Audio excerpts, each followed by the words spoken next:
guys.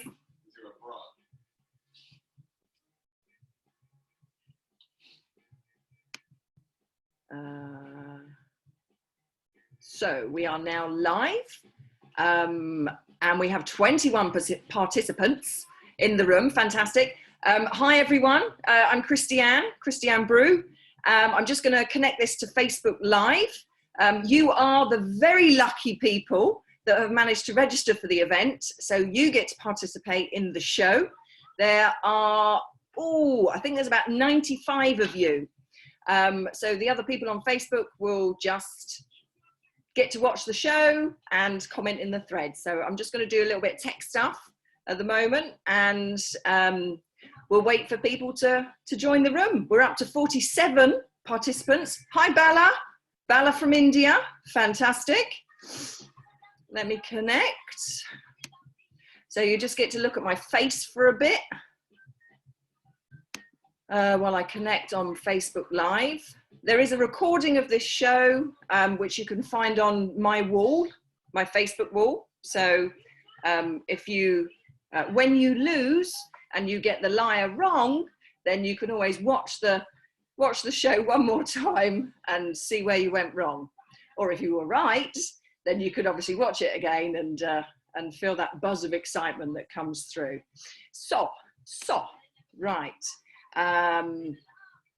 So just relax for a bit and watch me with my serious face when I just type some stuff into Facebook. Enjoy the music. Yes.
Oh. Okay. This takes ages on Facebook. And you can't do this in preparation for some reason. If anyone knows how you can do it in preparation, please let me know. Baby Life Club, Tokyo. Yeah. All right. Tick tock, tick tock, tick tock, tick tock, tick tock, tick tock, tick tock.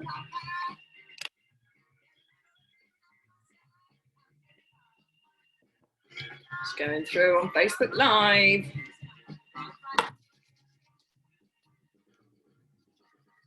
All right. Dun, dun, dun, dun, dun, dun.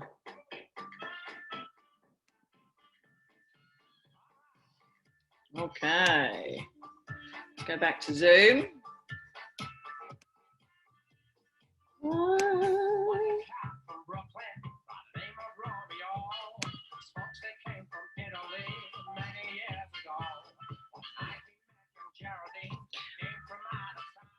Okay, I'm back with you now. I'm all yours. Right, so Steph raised her hand. Steph, do you need to go to the toilet? Is that why you raised your hand? Or you're just waving at me? Would that be Steph? Steph raised another hand. Thank you, Steph. Who we got then? Let's start finding out who our fabulous audience is tonight. Okay, so we've got Bala from India. I play improv with her when I'm there. Bronwyn is a Perfect Liars Tokyo regular. She has been to practically every show, I think, and I would love to say she gets it wrong every time, but I know that's not true, so do correct me, Bron. Hi, Cole. So Cole is, he's New Zealand, but he's actually here in Tokyo with us. Oh, we've got Sones, Yuji, and Daichi. Oh, so we've got a trio happening. That's brilliant. And Sones, thank you so much. Sones made a donation to my donation page. I'm a freelance performer, and March and April, zero work. So I have to pay for this webinar type stuff, all the technology. So I'm really grateful for support. In fact, I should share that, shouldn't I? There we go. It's a fabulous, there we go. I'll do that, share, and I'll copy it, copy. All right. So in the chat,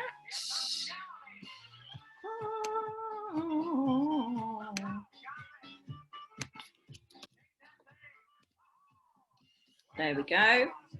Back to it. So we've got 7 people watching on Facebook Live, which is fantastic. I'm sorry, Facebook Live people, that you are not some of the fabulous 95 that are in the Zoom webinar with us for the actual live show.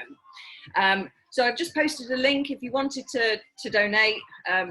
They say donate a cup of coffee. And that's all, because I love coffee. Okay, who else have we got here? Oh, it's Kako Tea. You look beautiful. Kako, I accept that. Thank you. Who else we got? Steph. Now, Steph is based in Florida. I do storytelling work with her, and I'm loving the time that I've had with her over these past few weeks. And she is, it's 7 a.m. there, I think. So thank you, Steph, for getting up. I hope we do you justice for getting up so early. Buddha. So Buddha's another regular. Again, I think it's 50-50. He gets things right, he gets things wrong. He's our spaceship scientist. So he's our JAXA guy in Tokyo. So he asks very intelligent questions, which is super. Beza. So Beza is an old friend of mine from England. Fantastic. And I believe there's a whole group of them together watching, I don't know, maybe on Beza's sofa, or I'm not sure. Chris, is that Chris Wells? Probably. And Chris does get them wrong every time. You should come more often, Chris. You should. For a professional improviser, you should be able to read body language much better. Oh, brilliant. Oh, and Sones has just shared the link. Thank you, Sones. That's fabulous. Ah, okay. So when you're sharing, whenever you comment in the box, make sure it says all panelists and attendees. Otherwise, nobody can see. And I've just made that error. There we go. There we go. And then everyone can see. At the moment, people are sending messages to all panelists, which means myself and the storytellers who are in the green room right now, which is the virtual green room. They can't see. So let's close that. Here we go. Right. Dun, dun, dun, dun, dun, dun, dun. Who else we got? There we are. Bala called it. She said, can you switch all panelists and attendees instead of all panelists? See? Clever little muffin. Thank you, Candice, or a price of a ticket in person. Thank you. That's very sweet. Oh, my Tokyo crew are awesome. You're all fantastic. Thank you. Thank you. You're all brilliant. Aurelia and Nicholas. I don't know these names. I don't think I've met you in person, but I love the name Aurelia. It sounds very fancy. A bit like Christiane. That is a great impression of my voice. You're welcome, Bella. There we go. Soness, I should hire you. You should be my marketing manager. But I can't afford to pay you. I can give you a cup of coffee virtually. That's it. Excellent. Okay, we're up to 60 now, which is great. Somebody has asked. Super. Excellent. All right. Okay. I think we're probably... Hi, Christiane. Ah, Jana and her husband, David. Super. I'm really happy you can be here. Jana and David are newbies to Perfect Liars and watching the improv shows that I do, but they're fantastic. And I'm really pleased they're now part of the community. You will never leave. You're with us always. Yes. Oh, I've met you, have I, Aurelia? I'm sorry. Aurelia, make sure you turn your, when you do the chat, make sure you do it to all panelists and attendees. You can do that with the blue box at the bottom. Excellent. So Jana and David have their son Trey with them. Jana, David, how old is Trey? Because you know I have a putty mouth, don't you? Am I safe? Don't forget to turn your chat to all panelists and attendees. He's 8 years old. Oh gosh. Oh gosh. Just to warn you, he is with you, so you are responsible as a parent. There might be a little bit of language on here that wouldn't be suitable for his ears. So by all means, 22. Oh, you bugger, Jana. Awesome. Jana, switch your chat to all panelists and attendees at the bottom, and then everyone can see our communications. We've got Steve from England, another of my British massive. Asahi, switch your chat to all panelists and attendees. I think I'm just going to have to keep saying this, aren't I? Otherwise, no one can read it except me. So, Asahi, I'm going to explain what's going to happen super shortly. We're filling up nicely. Because if people miss the start of the show, then they're on the back foot, really, because that's the way the show works. It's a game, a guessing game, interrogation game, and you need to be here to listen to the stories in order to play the game. And we all like games, right? Who we got here? Christiane and all, Francois and Alice, watching from Shinjuku. Hello. For those outside of Tokyo and Japan, Shinjuku is a place in Japan. That's all I've got to say. It's very busy there. Francois, Franca, and Frederic. And Frederic was previously a storyteller on the Perfect Lives show for our all women show in March last month. Probably the last live show that happened in Tokyo before we went on stay-at-home orders. So I think we should probably get on with the show. It's not filling up as fast as it has been, so let me turn down this music. Can you hear my music? Is my music good? Anyone? Have I made a good choice? I don't know. I'll turn it off. Anyway, yes, thank you. Yes. Excellent. Lee, looking forward to a wonderful new experience. Good.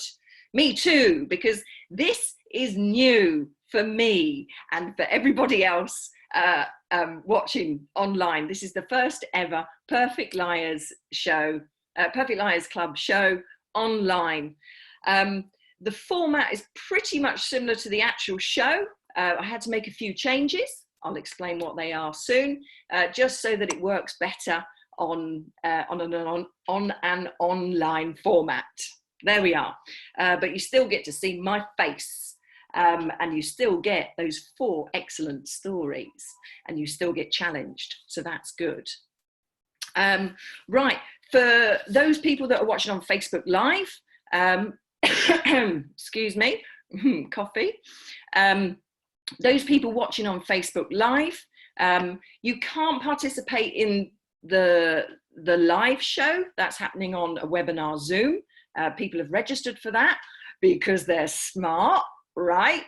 But I really encourage you to comment in the threads and communicate with people in the thread, connect with people, and just enjoy the next hour and a half, just having fun on a Friday night, because we all need some fun after our Fridays, after our weeks, after these months. We all need some entertainment. I certainly do anyway. Right, okay, so countries, we've got India online, we've got UK online, we've got that's it. That's it. Oh, I'm very disappointed. There's only 3 countries online, isn't there? Oh, America, sorry.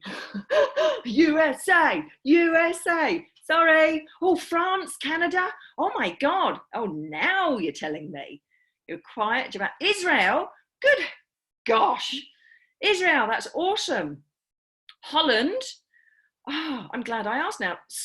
Swaziland. Alice, I think you're yanking my chain. Swaziland. Funny. France and Germany. Beautiful. Lovely. Excellent. See, global. That's the benefit of the crappy situation everyone is in at the moment, is that we can bring entertainment to people on a global basis. Super. All right.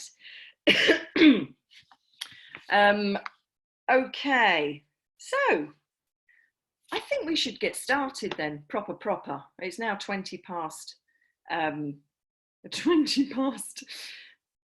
famous for not running on time. I am famous for that. Anyway, let's have, dun, dun, dun. This is the theme tune. It's still going to happen. No, that's not the theme tune.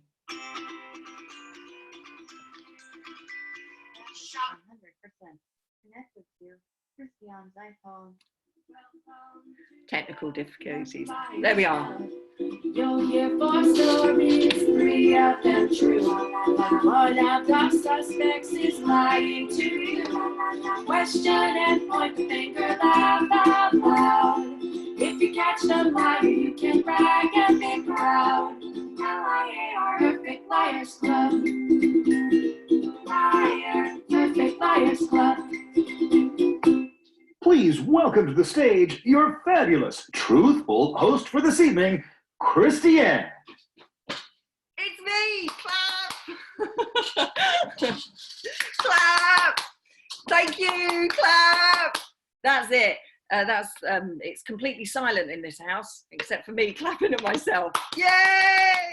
Awesome! Excellent. So, official start to the show. My poor suspects are in the green room going, what the is going on? Right, so I'm going to do a quick poll just to find out who has seen the show before and who hasn't. So if you're in the webinar room, then let's launch the poll. You have 60 seconds or 30 seconds to vote. Are you a regular? Do you live outside of Tokyo, or no, but you have dreamed of this day from the day you were born? Which one is it? Oh, this is exciting. We've got lots of regulars on. Fantastic. I can see the results live. Awesome. Awesome. 72% of you have voted. This is practice for later, by the way. We've got people outside of Tokyo. We've got people dreaming of this day. 76, 77.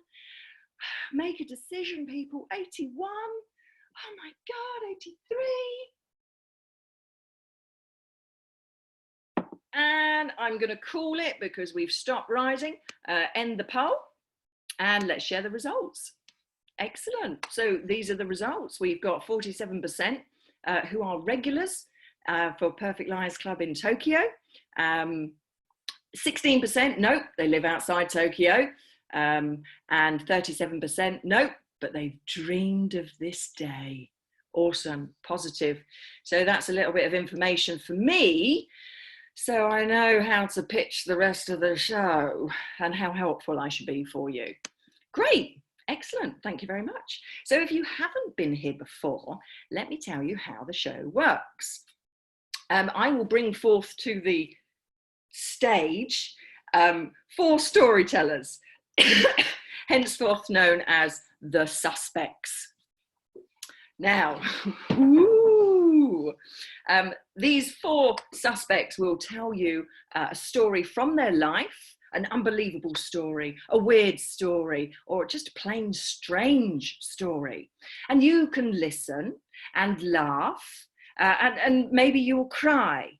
But what you cannot do, ladies and gentlemen, is relax too much. Because while 3 of these suspects are telling you a complete truth, 1 of these suspects is lying to you. Yes, that's right, ladies and gentlemen. One of them is a liar. So when you're listening to the 4 stories, think about when you're listening to the 4 stories, listen good. Did they make a mistake on the names? Did they say it took 10 minutes to get somewhere when you know damn well it took an hour, it takes an hour? Did they get the name of the highway wrong? Or is there just something else that doesn't add up? So feel free to make a note of these questions, because we have the luxury of being in our homes and having notepads available, because you will get the chance, after a very short 5-minute toilet, beer, wine, popcorn, cigarette break, after a very quick 5-minute break, in the second half, you, ladies and gentlemen, you lucky people on the webinar, will get the opportunity to ask questions live on the chat to work out who you think the liar is. At the end, you will then have a vote, and maybe you're right, maybe you're wrong. Only the reveal will find out. Okay, so that's the way the show works. And it will work that way. I promise. I promise. Okay. So, are you ready to meet your 4 suspects for the evening? Yes, yes, yes, yes, yes, yes, yes, yes. Perfect. I love the way you're using the chat. Keep using the chat this way, because I'm very lonely here. And we need to zhuzh up our suspects and zhuzh me up as well. Excellent. Brilliant. Oh, you're fantastic. Look at all that love. Awesome. Thank you. Okay. Well, without further ado, let me introduce to you our first suspect of the evening.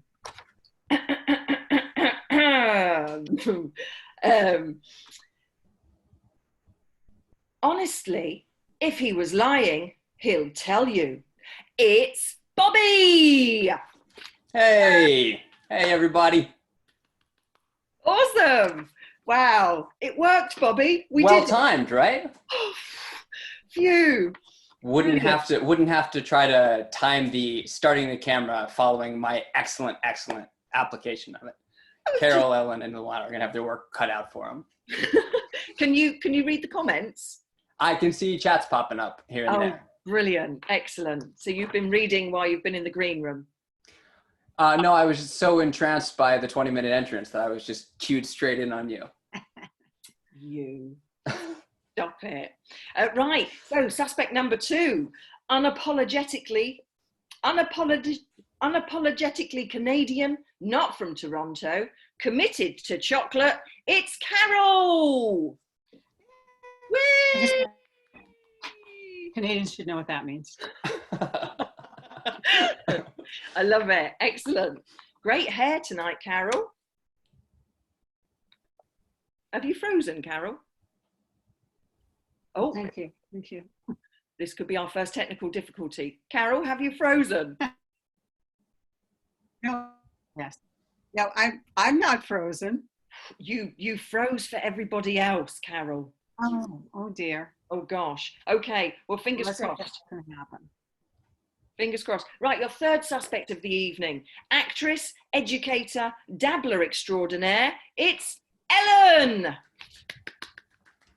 Hi, everybody. Yay! Hi, Ellen. Awesome. Brilliant. How are you, Ellen? I'm great. Thank you. Wonderful. Your smile is enormous tonight. I love it. It's exciting. Super. And our fourth and final suspect of the evening, mastering the art of getting noticed, it's Luana. Hey, All right. How are you, Luana? I'm good. I'm good. Excellent. Where are you now? Are you in Japan? No, I'm in Amsterdam. Yay! Yay. Yes, Luana got stuck in Amsterdam and Japan won't let her back in. So I really want to say, screw you, Japan. I want my friend back. But I wouldn't do that live on air. Not at all. Yeah, we're hoping to have you back soon, Luana. Me too. Right. So let's choose the order. Yeah, I've got something really special planned for you. Really special. Okay, this took me ages to do today. In here, in my magic cupboard,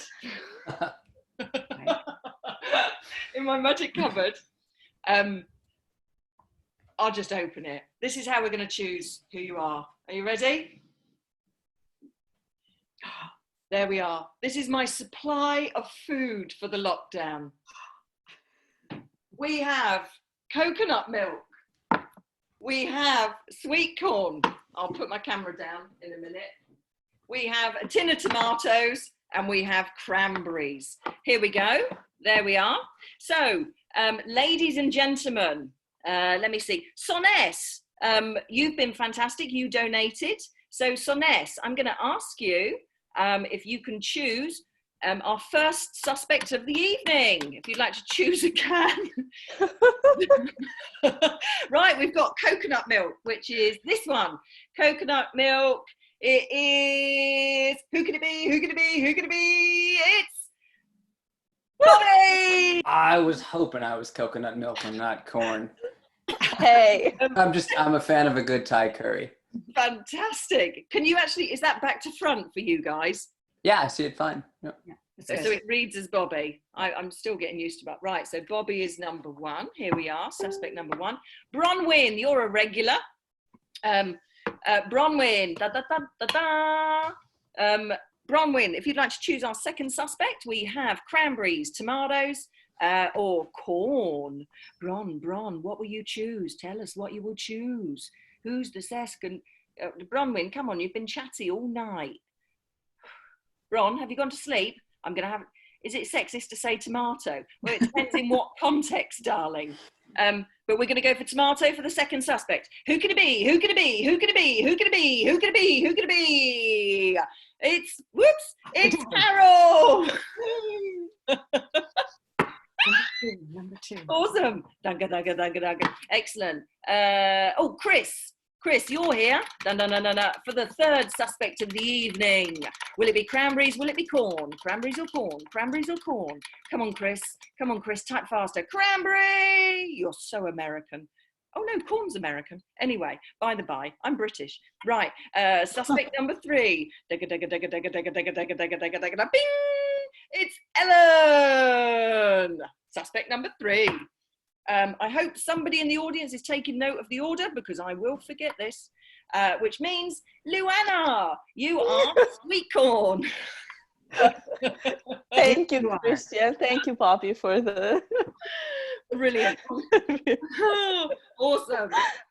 Right, so let me put these back. We have Bobby, Carol, Ellen. This is how I do the memory thing. And Luana. There we go. Name association with the cans. Excellent. Well, normally in a show you get a story from me, but tonight we're going to skip along on that because I feel we're having enough fun with our suspects already. So, suspects, I'm going to ask you to vacate the stage, and then I will give a massive announcement for our first suspect. Bye, bye, bye, bye, bye. All right. Okay, ladies and gentlemen, pens and notebooks at the ready. This is your chance to do good in this world. I don't know where that came from. By listening to stories and then thinking of questions for the interrogation. So, without further ado, let's welcome our first suspect to the stage, to the screen. It's Bobby. Oh, I am killing it with the camera on timing tonight. You're amazing. Let me spotlight you, and then I will bugger off. All right. Excellent. So, I was 15 in the South Florida suburbs, growing up the middle child with a very responsible older brother and a not so responsible younger sister. And I was always trying to walk this line between acting almost as irresponsibly as my sister, but having everyone think that I was as good as my older brother. And I failed at it most of the time. So my story starts on a day when my high school had a half day, and my friend Nick Alvarez rode the bus home with me to hang out. Now, my parents were both at work, but my mom knew that Nick was coming over, and she had left a note on the counter. You know, a very simple but stern, typical mom note. It was just 4 words: play safe, be good. Had we done that, I would not be telling you this story. See, my older brother had gone to college the previous year, and he had left behind his 2 pellet guns and instructions to stay the hell out of his room, which were instructions that my mom strictly enforced because mostly she did not want me touching his 2 pellet guns. But neither my mom nor my brother were home. So I thought it might be a fun idea to go out with my friend Nick and play war, you know, use the pellet guns to shoot at each other, which sounds dangerous, I know, but it would be from across the whole backyard, which still sounds dangerous, I know. So we stretched it out to across 2 backyards, my yard and my neighbor's yard. My neighbor, Mr. Robbins, he had this wide open grassy stretch that he paid me $20 a week to mow for him, which is a very specific and plausible fact that I just casually mentioned. So now we've got nearly a full acre of distance between us and a promise to avoid headshots. So we should have been fine, right? But then again, there are lots of kinds of pellet guns. You know, some pellet guns are like Daisy air rifles. You know, they're basically toys. And other pellet guns use CO2 gas tanks for propulsion. They can be loaded with sharp lead-tipped pellets. And some are legally considered hunting equipment because they can kill squirrels, birds, and really, you know, anything if you nail it right in the eye. So my brother's 2 pellet guns, he had 1 pellet gun that was a Daisy air rifle. And then he had one of those other kind. Mm-hmm. So I gave Nick the Daisy, and we went out to play war. So we're running around, hiding behind trees and bushes and shooting each other with our respective weapons. And I think we had both hit each other a couple of times already, which was no big deal. You know, the impacts were largely absorbed by our super baggy t-shirts and our cargo shorts. And then in the middle of our war game, I ran out of CO2 from my gun. Thank you for laughing, Christiane. Oh, You sorry. have not yet muted your mic. But hey, so somebody's entertained. I ran out of CO2 from my gun. And trying to run back to the house to get another CO2 cartridge meant leaving cover and making myself an open target. But people, please do not worry about me in this story. See, this gun had a hand pump. It had a hand pump option as well for this exact situation. Maybe not this exact situation, but it had a hand pump. And the way it worked was you could pump it multiple times. And every time you pumped it, it would continue to build the pressure in the air chamber to increase the force of the shot when you fired. So I did some rough calculations in my head just to figure out, how many pumps were appropriate to stay safe. And then I pumped it probably like 23 times and I fired at Nick Alvarez's leg. Now, I first suspected that 23 might have been a few too many pumps when after I fired it, Nick went down like his leg had been taken off. He went down hard and he laid still and silent for a second. And for that second, I thought that maybe my aim had been off and maybe I had nailed him right in the eye. Luckily, those thoughts were interrupted by a quickly rising ow, ow, ow, ow, ow, ow, ow, ow. So I ran over and I found him clutching his leg. I had hit him full on in the meat of the calf.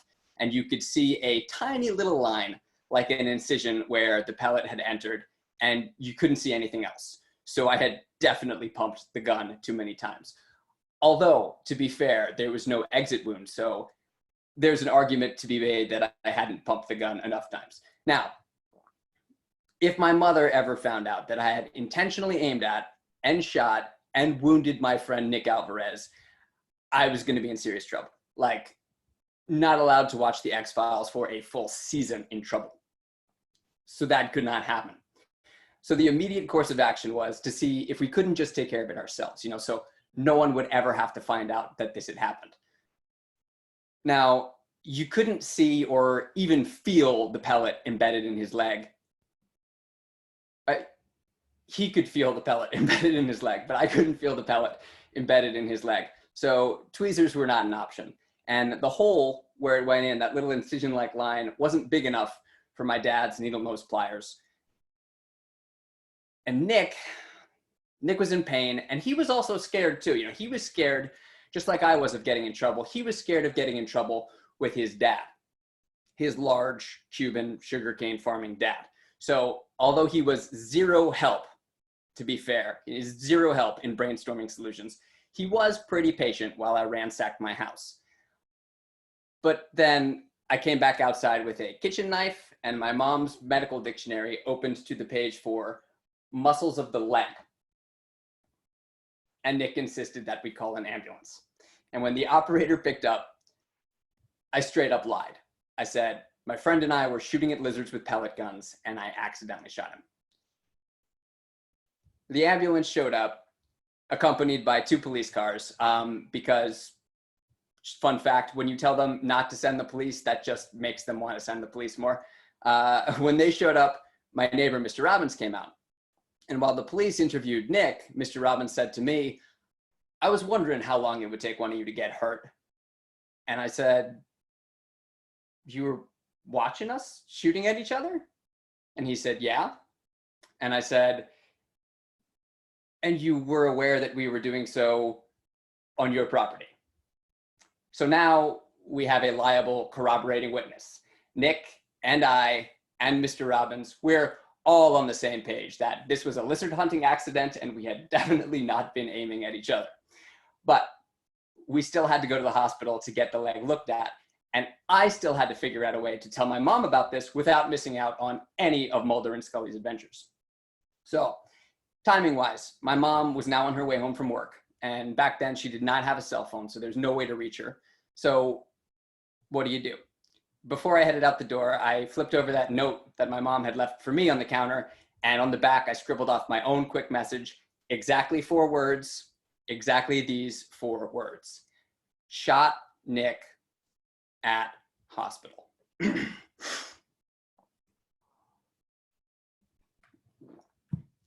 Did not mention which hospital. Did not mention with what I had shot him. Said nothing to indicate whether or not he was alive. And by the time we got to the hospital, Nick's large Cuban sugarcane farming father, had been informed, and Nick was not the only one worried about his dad. Oh man, my concerns about the X-Files seemed almost frivolous compared to what I was thinking about what Nick's dad might do to me. So as I'm worrying, I hear the doctor say that he has determined that the pellet is lodged too deep into Nick's leg, and it's in a place where operating to cut it out would be doing more damage to his muscle than just leaving it in forever. And when Nick's father gets there, what I wanted to do was sneak away and just hope that I would never, ever see him anywhere again. But the goal was to not get in trouble. And that meant everyone has to believe our lizard lie. And if you guys know anything about lying, which why would you, sneaking around and avoiding just makes you look suspicious. Adults really like it when you act above board about things. So I march right up to him and I say, Mr. Alvarez, I am so sorry. This was all my fault. What had happened was Nick and I were hunting lizards, and before I could even finish the sentence, he starts loosening his tie, and he unbuttons his collar, and he rolls up his shirt sleeves. And I see this and I'm like, oh, here comes an inevitable consequence that I will not be able to lie my way out of in the form of an ass beating. At least I'm already at the hospital. And Nick's father, with his sleeves rolled up, he raises his hands and he pulls down his shirt and he goes, this scar here is where my brother shot me. And this one on my arm is where my cousin stabbed me. And then he shrugs and goes, it happens. I didn't even have to lie to him. And my mom picks me up at the hospital later, and she was so relieved that I had not committed manslaughter that she fully believed the Ricochet story. And I didn't even get in trouble for using my brother's guns without permission, let alone so irresponsibly.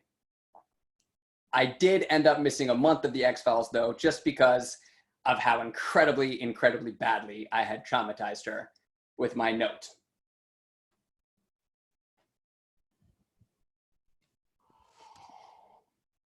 And that, ladies and gentlemen, is Bobby's story. Yay! Thank you. Awesome, fantastic. Thank you very much for that, Bobby. I'm going to ask you to leave the stage now. See you in the interrogation section. High five. Nice, excellent. So Bobby is your first Bobby is your first suspect. Could it be him? Who gave his best mate a daisy, not of the flowering kind, of the killing kind. And did he really need to pump it 23 times? I don't know. I'm not a gun expert, but maybe someone in the audience is. We have people from America. I've heard they're quite popular over there. Anyway, are we ready for suspect number 2? Are we ready? Suspect number 2? Well, she's here. Yes, I'm ready. So you have no choice, audience. Oh, good. I'm spotlighted. Okay, my internet connection apparently is unstable, which I think is a comment on me, but let's hope for the best. Am I frozen yet? No, but we'll let that go, Carol. Okay, then I shall begin. Hi, everyone. Let me go. Hang on. What? I've got to go. Bye. It's Carol. Oh, sorry. Bye, Christiane. Okay. Hi, everyone. I'm a teacher by profession. And if you're involved in any profession or job, you know that one of the things you have to do is there are certain techniques you have to master to be really good at your profession. And as a teacher, what you have to master is the teacher voice, because it's the teacher voice that allows you to control and even dominate some situations when it becomes important. So when I was a relatively new teacher, I signed on to do professional development sessions for other teachers because I thought this was a good way for me to develop my craft, my teacher voice. And I was really anxious to find out if I had the right stuff to be a great teacher. So I was very excited when I got an assignment to go to a remote place in northern Alberta called Cadott Lake. My plane landed in Peace River, which is the closest town to Cadott Lake, and very excited, I went up to the car rental counter to rent my very first rental car. As the rental car lady was passing the keys across to me, she just casually said, "Oh, will you be taking this car anywhere outside of the town of Peace River?" And because I was so proud to be going to this remote community, I said, "Well, yes, I'm going to be driving out to Cadott Lake tomorrow." Her entire attitude changed. She closed her hand around the keys she had been passing over to me, pulled them back across her desk, glared at me, leaned forward and said, "What is a girl your age doing going out to Cadott Lake? Do you know what's out there?" Well, apparently I didn't, so I just, people? A school? And she glared at me even further and said, "That's oil field country. It's full of rig workers and roughnecks, and there's nothing but drinking and trouble out there." Now, I was in teacher mode, and immediately my brain said, "Well, that's a little inappropriate."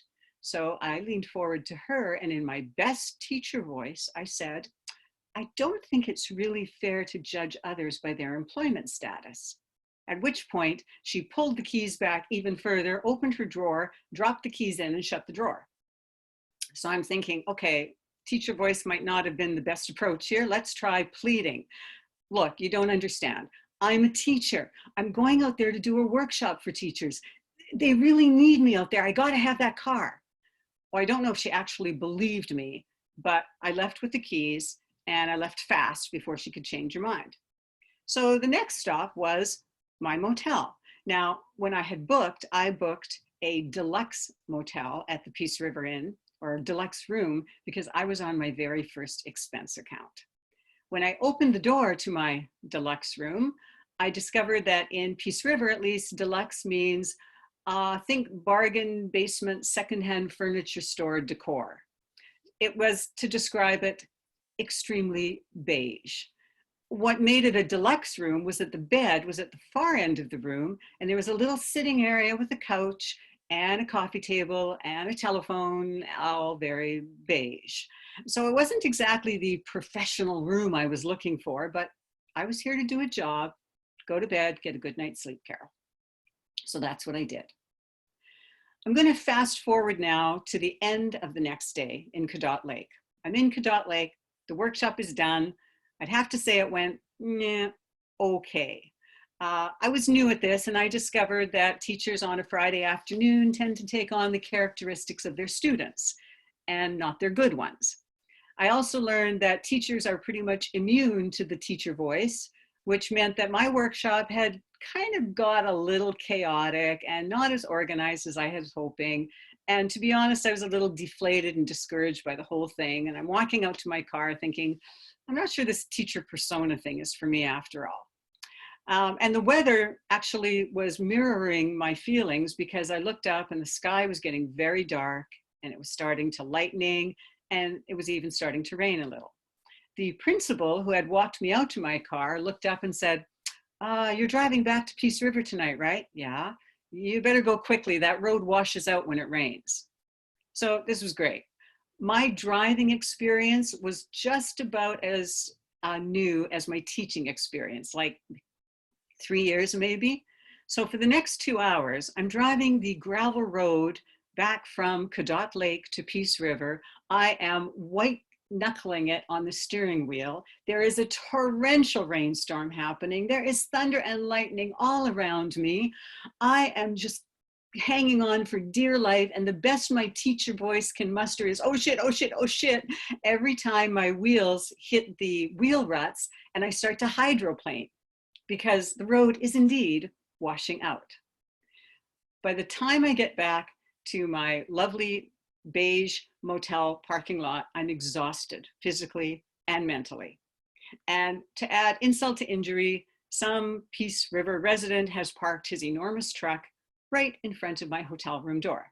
So now I have to slog my way back to the room, through the mud and through the rain. This is not the experience I was hoping for. I open the door to my deluxe beige motel room, stagger in. All I want to do is take off my clothes and fall into bed So that's what I do. I managed to muster up enough of a teacher persona to remember to say to myself, positive teacher voice, good job, Carol. You got it done. You did okay. You did your best. Now you're safe.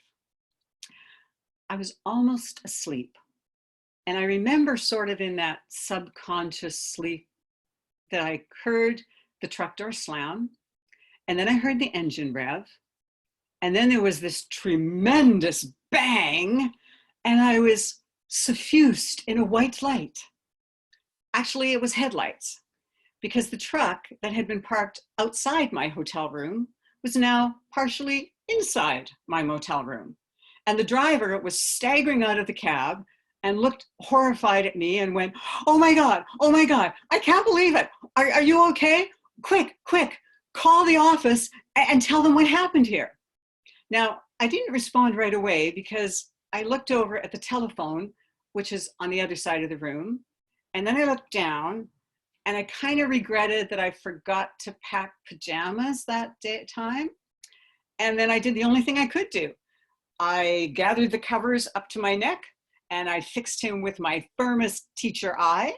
And in my best teacher voice, I said, no, you go to the office and tell them what you have done. And it worked because he went. So I guess all it takes is a little bit of naked desperation to find your true voice. My story.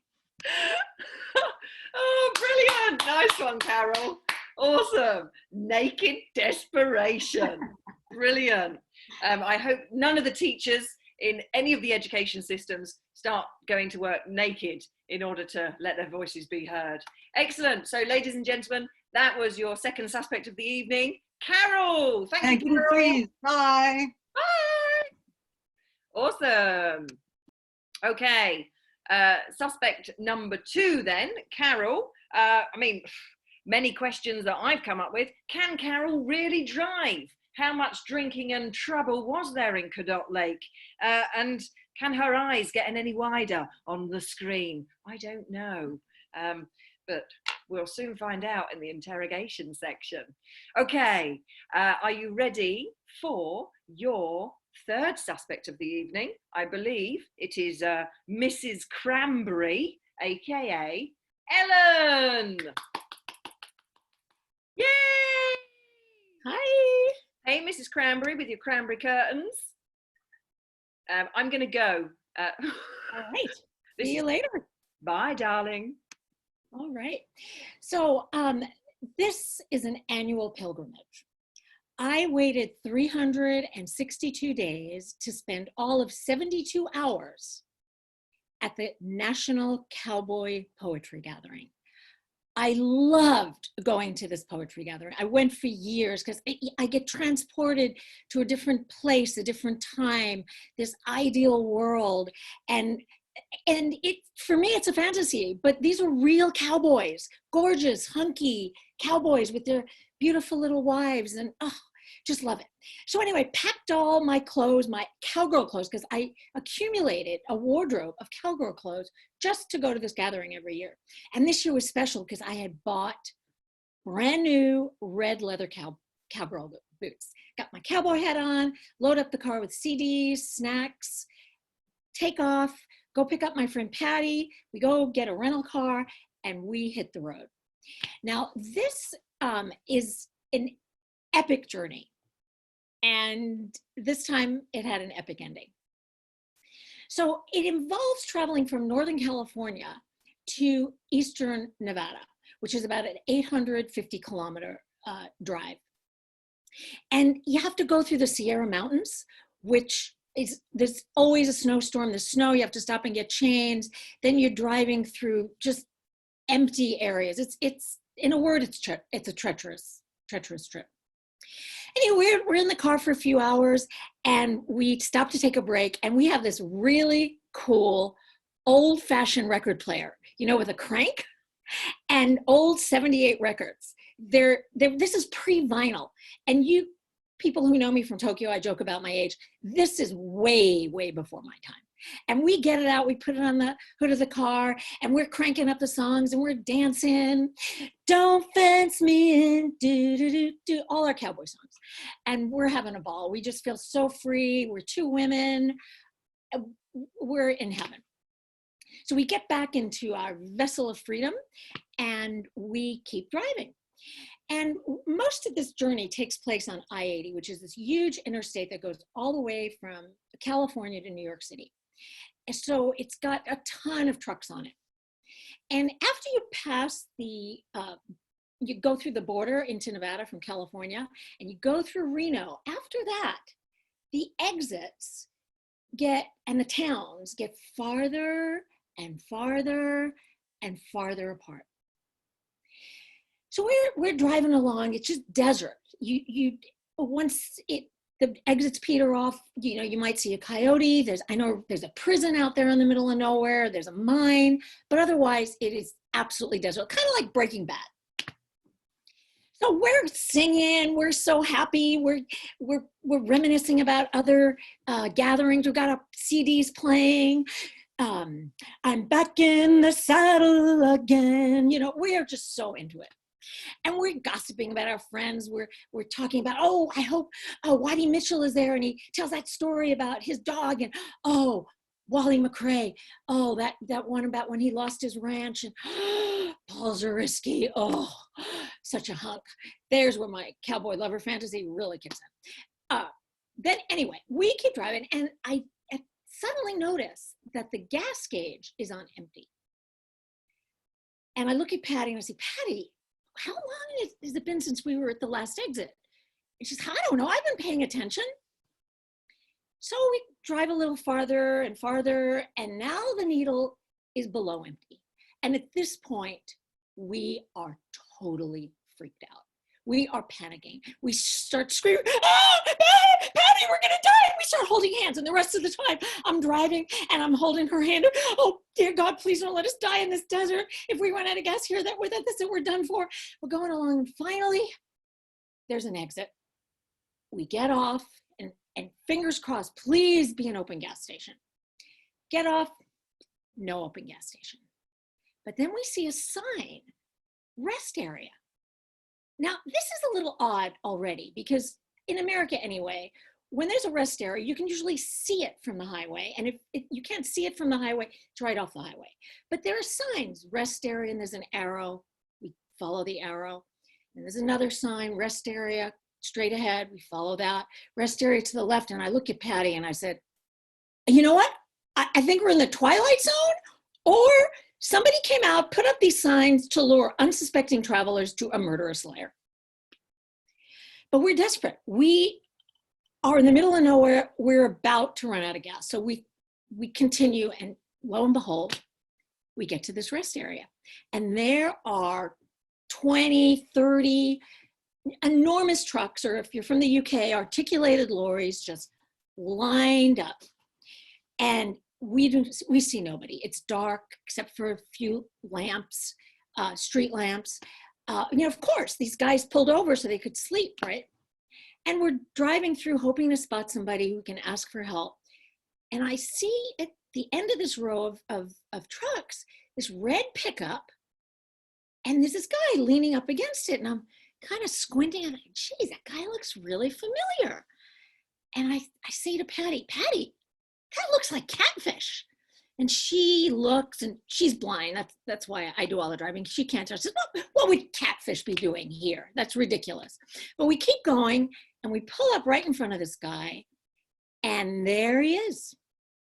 Long, scraggly, greasy hair, his handlebar mustache perfectly waxed into a curl. It was catfish!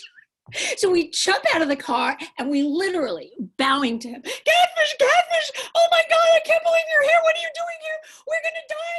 We thought we were gonna die for sure, running out of gas. I'm in the middle of the desert. Oh, and he's just, well, girl, I just don't know what y'all said about. I guess, just calm down. He's from Louisiana. I cannot understand a word he says. So we make a plan. We thought, okay, listen, we'll go back on the highway. Catfish, you go right behind us. when we run out of gas, we'll just jump in your truck and we'll go pick up gas and come back to it. So we go, we do that. And miraculously, we get to the next exit. And there is a gas station in sight. And as we are, almost to the gas station, the car sputters to a halt. But that's okay, because we could see it. I mean, these cowgirls are going to the ball after all. And we get out, we push the car, the three of us, Catfish and me and Patty, we push that car into the gas station. We fill it up with gas. We are saved. And we start bowing to Catfish again. Oh, Catfish, thank you. You saved us. And I just kissing Catfish and I'm hugging him. And well, that's about as close as I ever got to a cowboy lover. And that's my story. Oh my God. Ellen, I was screaming throughout. That was hilarious. Nice. Super. You had fun? Yeah, you look like you did. Brilliant. Well, let's say goodbye to Ellen. Goodbye, Ellen, and thank you. Super. So, could it be Ellen in her vessel of freedom? How big are vessels of freedom, and where can I get one? I really want one. And who is Wally Risky really? And how risky is Wally? I want to know. I want to meet Mr. Wally Risky, that's for sure. Right. So think of your questions that you can ask Bobby, Carol, and Ellen. And Alex is now Googling catfish. You might get the newer definition of what catfishing is, but hey, I don't think that applies to cowboys. I don't know. Anyway, right. So your fourth and final suspect of the evening. After this suspect, we'll take a 5-minute toilet break, wine or beer or whatever break you need. So, are you ready? Let's welcome to the stage. It is Luana! Hey! Hey! Let me spotlight you, darling. Excellent. Okay, I'm going to go. Have fun. Thank you. Okay. Let's do this. So, it was a beautiful day, and I was walking to work. I really loved my job. Like, I have been working there for roughly 6 months, and I used to go in with a smile on my face and greet everybody good morning, and I was so happy because you see, I was working in a Romanian restaurant in the middle of Tokyo, and by working in a Romanian restaurant, I mean, that got me my first working visa in Japan. I got to eat Romanian food every day. I got to speak in Romanian every day. I even got a boyfriend. So yay for me. And yeah, I love my job, except that on that day at 2 p.m., everything changed. Because that day was March the 11th, 2011, the day of the Great Eastern Japanese earthquake. And everything changed, including my employment status. So many of you might know, but after the earthquake, a lot of foreigners living in Japan decided to go for a while back home, be with their families, be safe, and so did my employers.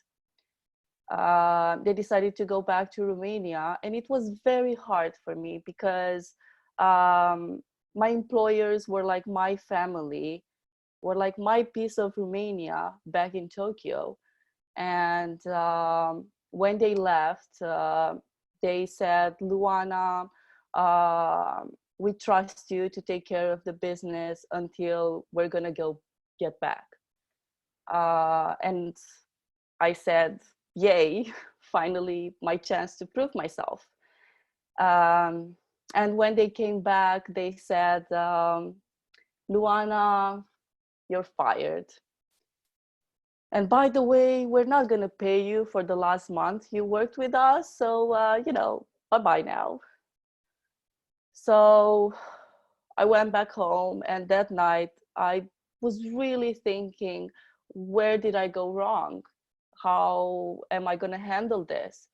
And for the first time in my life, I decided to take the matter into my own hands and to file a lawsuit against them.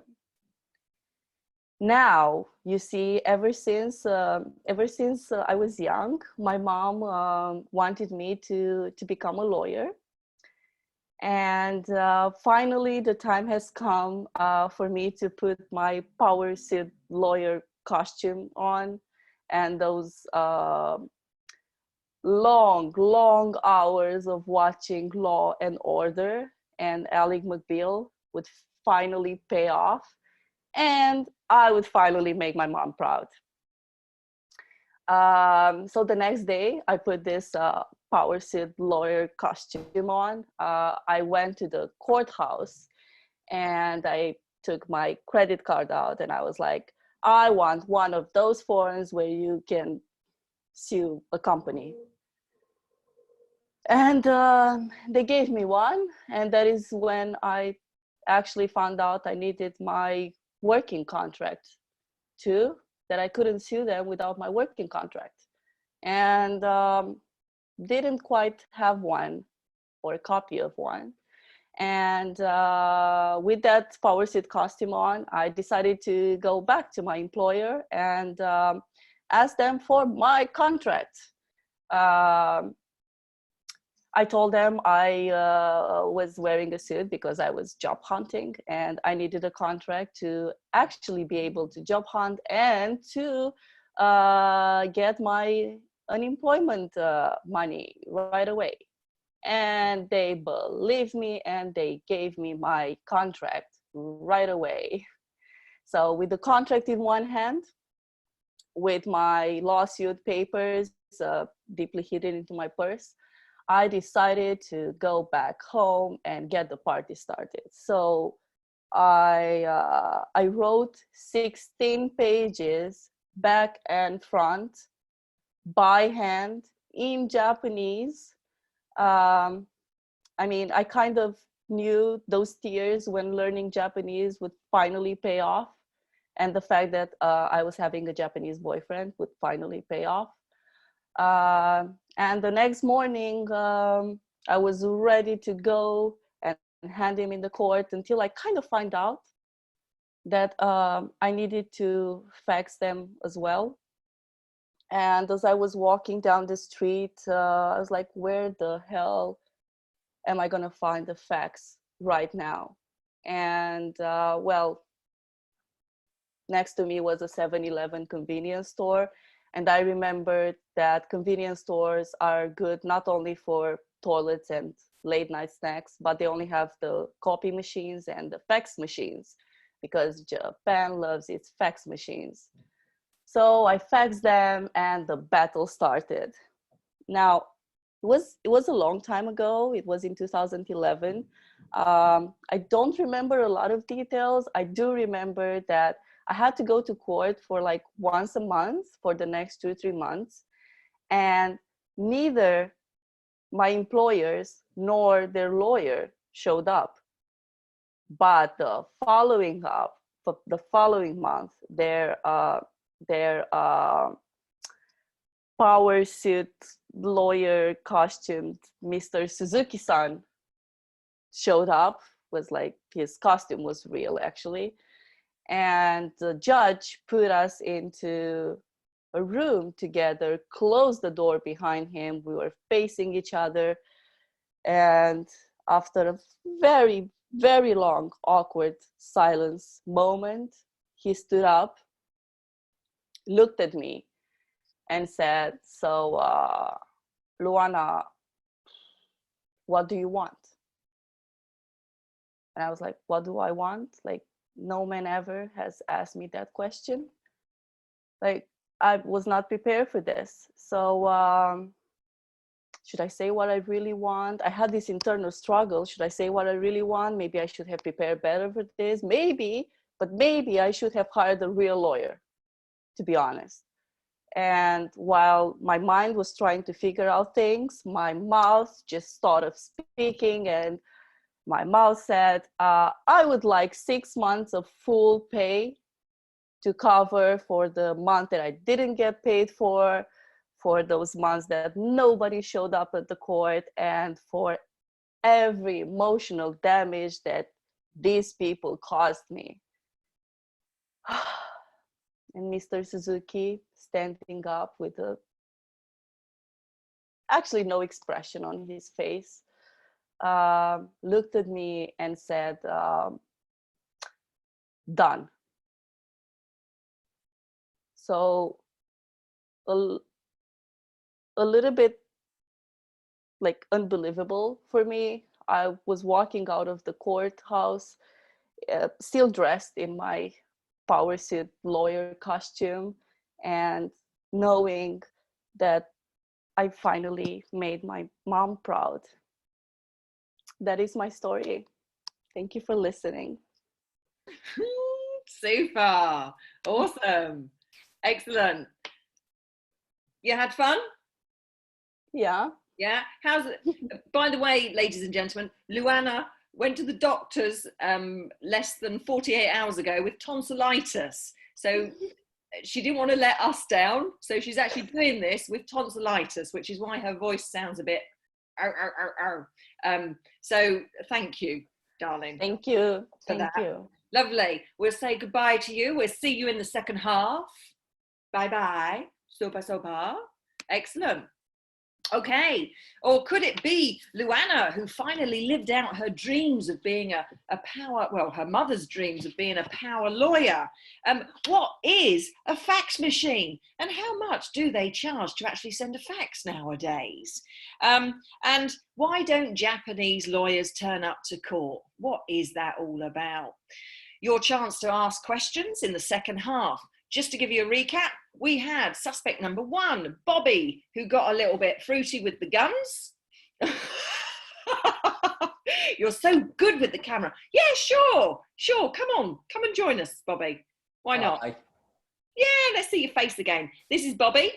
So Bobby, who had the misdemeanor with the gun, and his best mate, or was he? He did shoot him after all. Then we had suspect number 2. We had Carol, with the widest eyes I've ever seen, who sleeps naked and goes to the middle of nowhere to teach teachers something that they don't want to be taught. Then we have suspect number 3. We have Ellen, who impressed me incredibly with her singing voice of all those really, really old cowboy songs, and ended up getting to the cowboy poetry, the annual cowboy poetry gathering. Does that really exist? There's something for everyone out there. And then we have suspect number 4 that you've just listened to. That was Luana, who had to endure the Japanese courts after the earthquake, but she got to live out her mother's dream of being a lawyer, if only for a few months. Mm-hmm. So, ladies and gentlemen, those are your 4 suspects, and we're going to take a 5-minute break so you can go to the wee. I know I need one. Go grab a beer, some wine, relax. Suspects, go get yourself a drink. You're very welcome to drink during the second half. And if you're enjoying the show so far and you're in a position to do so, then please feel free to buy me a cup of coffee. I'll put the link in the chat. And that's it. So enjoy. I'll play the music when we're ready to come back, but let's take a 5-minute break. See you. Battery 100% connected to Christian's iPhone.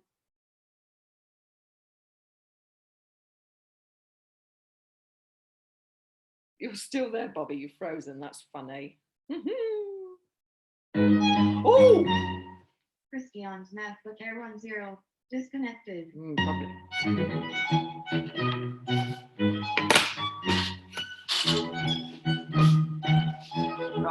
minutes. 5 minutes. 2,000 miles from comfort, we have traveled land and sea. But as long as you're with me, there's no place I'd rather be. I would wait forever, exalted in the sea. As long as I am with you, my heart continues to beat. With every step we take, Kyoto to the bay, strolling so casually. We're different and the same, gave you another name, switch up the battery. If me a chance, I will take it. It's a shot in the dark, but I'll make it. Knowing God in your heart, you can't shake me. When I am with you, there's no place I'd rather be. No, no, no, no place I'd rather be. No, no, no, no, no place I'd rather be. No, no, no, no, no place I'd rather be. We set out on a mission to find our inner peace, make it everlasting, so nothing's incomplete.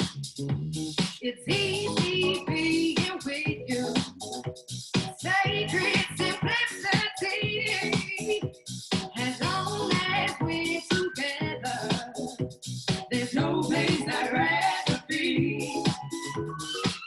With every step we take, we all go through the day, slowly so casually. We pretend the same, gave you another name, switch up the battery. If you gave me a chance, I would take it. It's a shot in the dark, but I'll make it. You can't shake me when I am with you. There's no place I'd rather be. No, no, no, no place I'd rather be. No, no, no, no, no place I'd rather be. No, no, no, no place I'd rather be. When I'm with you, there's no place I'd rather be.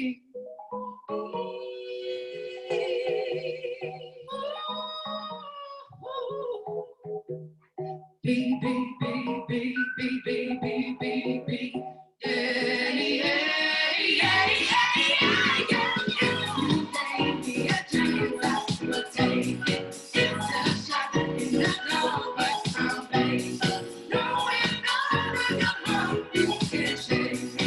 When I'm with you, there's no place I'd rather be. No, place I'd rather be. No, no, no. No place I'd rather be. No, no, no, no place I'd rather be. If I'm with you, there's no place I'd rather be.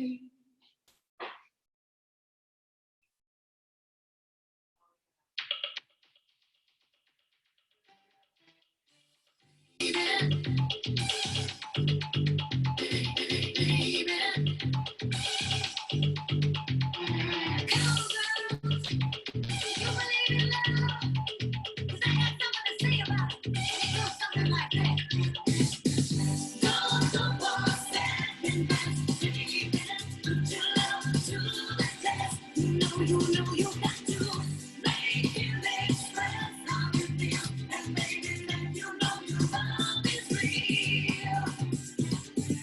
You don't need diamond rings or 18 karat gold.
1 minute, people.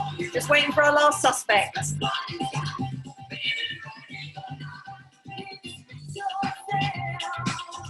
We've lost Carol.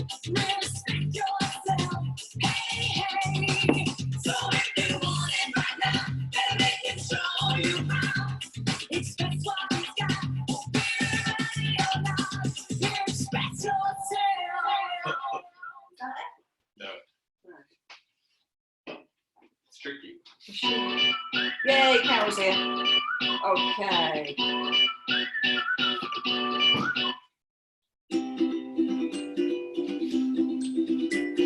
Shocking, ridiculous, suspicious, and fun. Welcome to the Perfect Buyers Club. You'll hear 4 stories, 3 of them true. One of the suspects is lying to you. Question and point the finger, laugh out loud. If you catch them lying, you can brag and be proud. Perfect Buyers Club. Perfect Buyers Club. Please welcome to the stage your fabulous, truthful host for this evening, Christiane. Yay! Clap, clap, clap, clap, clap. It's so bizarre playing to silence, isn't it? So bizarre. Right, let's have a look. Yeah, so I wonder if, awesome. I wonder if everyone is back. While we're waiting for people to come back from the toilet, let's just do a quick poll. Oh, stop sharing that. Don't want that. Let's do a quick poll of who you suspect the liar to be right now. I wonder who that can be. So who, after the stories that you've heard, who do you think the liar is? So test yourself. Let me launch this poll. That's really important. Let me launch it. All right. Is it Bobby, who had the misdemeanor with his gun and upset his poor mother? Poor mother. Or is it Carol, who went into a land of drinking and trouble, which sounds like the best land in the world as far as I'm concerned? Or was it Ellen on that annual cowgirl pilgrimage just to find herself a cowboy lover, and she nearly didn't make it, but she did? Or was it Luana with her dream lawyer story in the Japanese courts? Ooh, oh my gosh, you are split more than a banana. Wow. Oh my gosh, I can see it coming up. We got 61%. Thanks, Bronwyn. Banana split, a wonderful 1980s dessert in England. It was meant to be fancy. We got 69% voted, 71% voted. I hope you all realise, people on the webinar, that you all have to vote by the end. You have privileges. You have voting privileges. Lara prefers spotted dick. I bet you do, Lara. Yes. I hope that's the Lara I'm thinking it is. If not, I've just embarrassed myself. Oh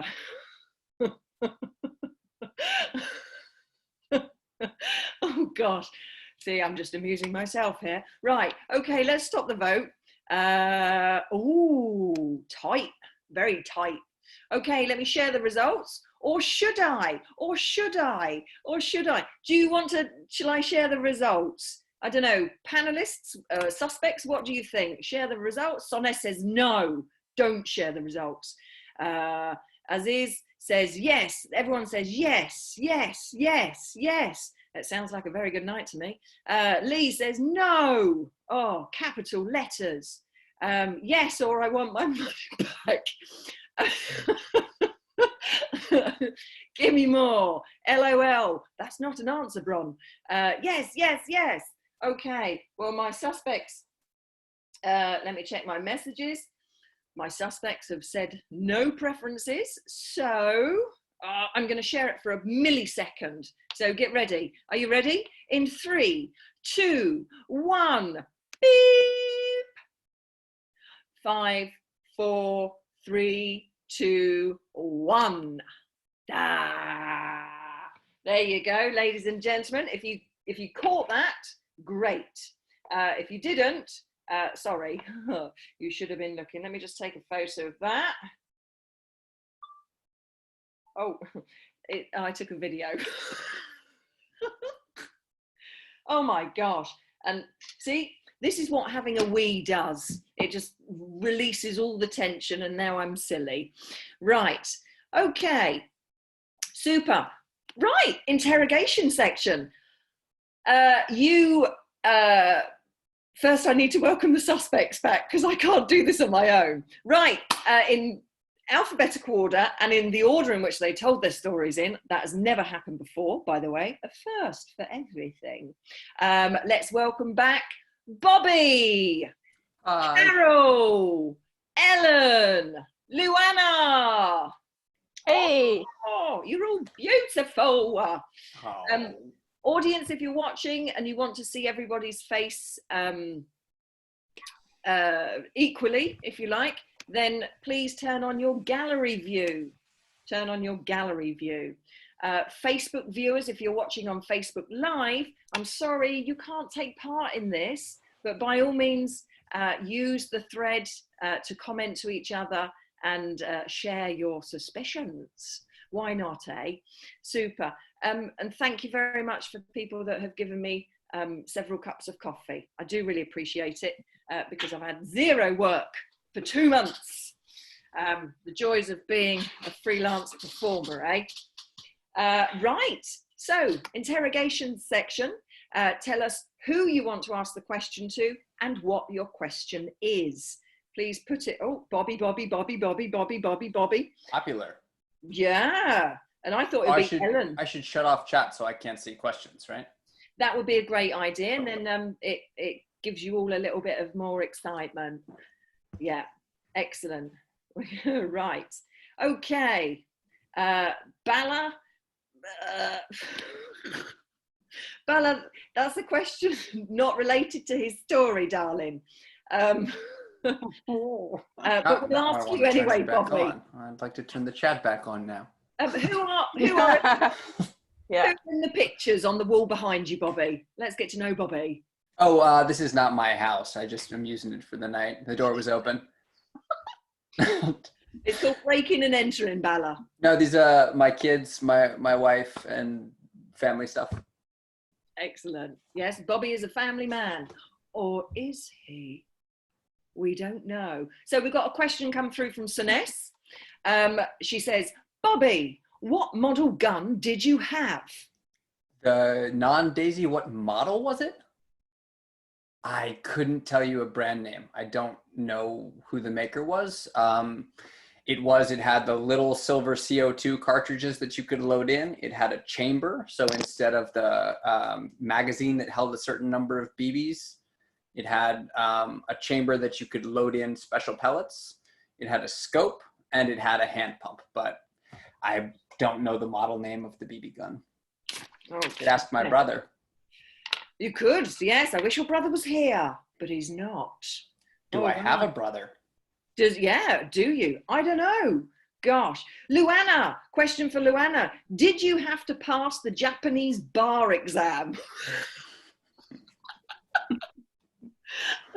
That came from Emma D. Block. I wish I did, but I didn't. I didn't have to pass. Apparently, you can just like represent yourself in a district court of law in Japan. Yeah, Japan. If you don't live in Japan, we do things differently here, like not locked down.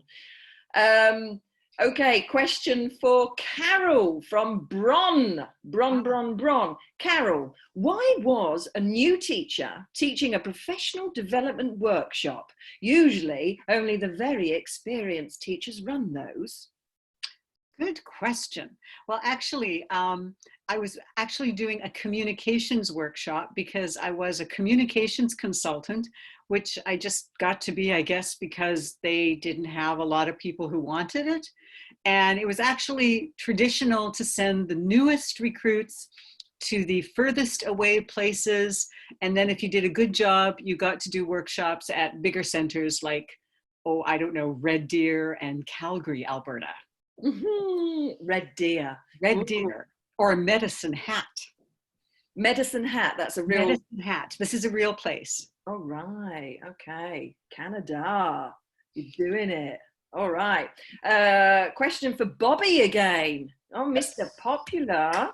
How did you get to the... Oh, somebody wasn't listening. Taylor and Carrie are asking, how did you get to the hospital after you shot Nick? Actually, my neighbor, Mr. Robbins, drove me. Nick went in the ambulance to the hospital, and my neighbor, Mr. Robbins, drove me to the hospital. Okay, I see. Only room for one in an ambulance, maybe. I don't know. They don't let you go if you're not family. Oh, okay. That's a bit mean. Right. Oh, there's loads of questions for Carol and Bobby coming up. Oh my God. Let's stick with Bobby for the moment. Bobby, what shape were your pellet? Not your pellets, the pellets of the gun. Pellets of the gun? They really are. They're mostly round, and just the front end that you can load in is just a little bit sharp. So not as sharp as a pencil tip. Maybe kind of like a Phillips head screwdriver tip. Okay. And definitely not as sharp as me, ladies and gentlemen. I thought I'd get that one in. It's weird when you make a joke and then there's silence, except in my head. I'm laughing at my own jokes.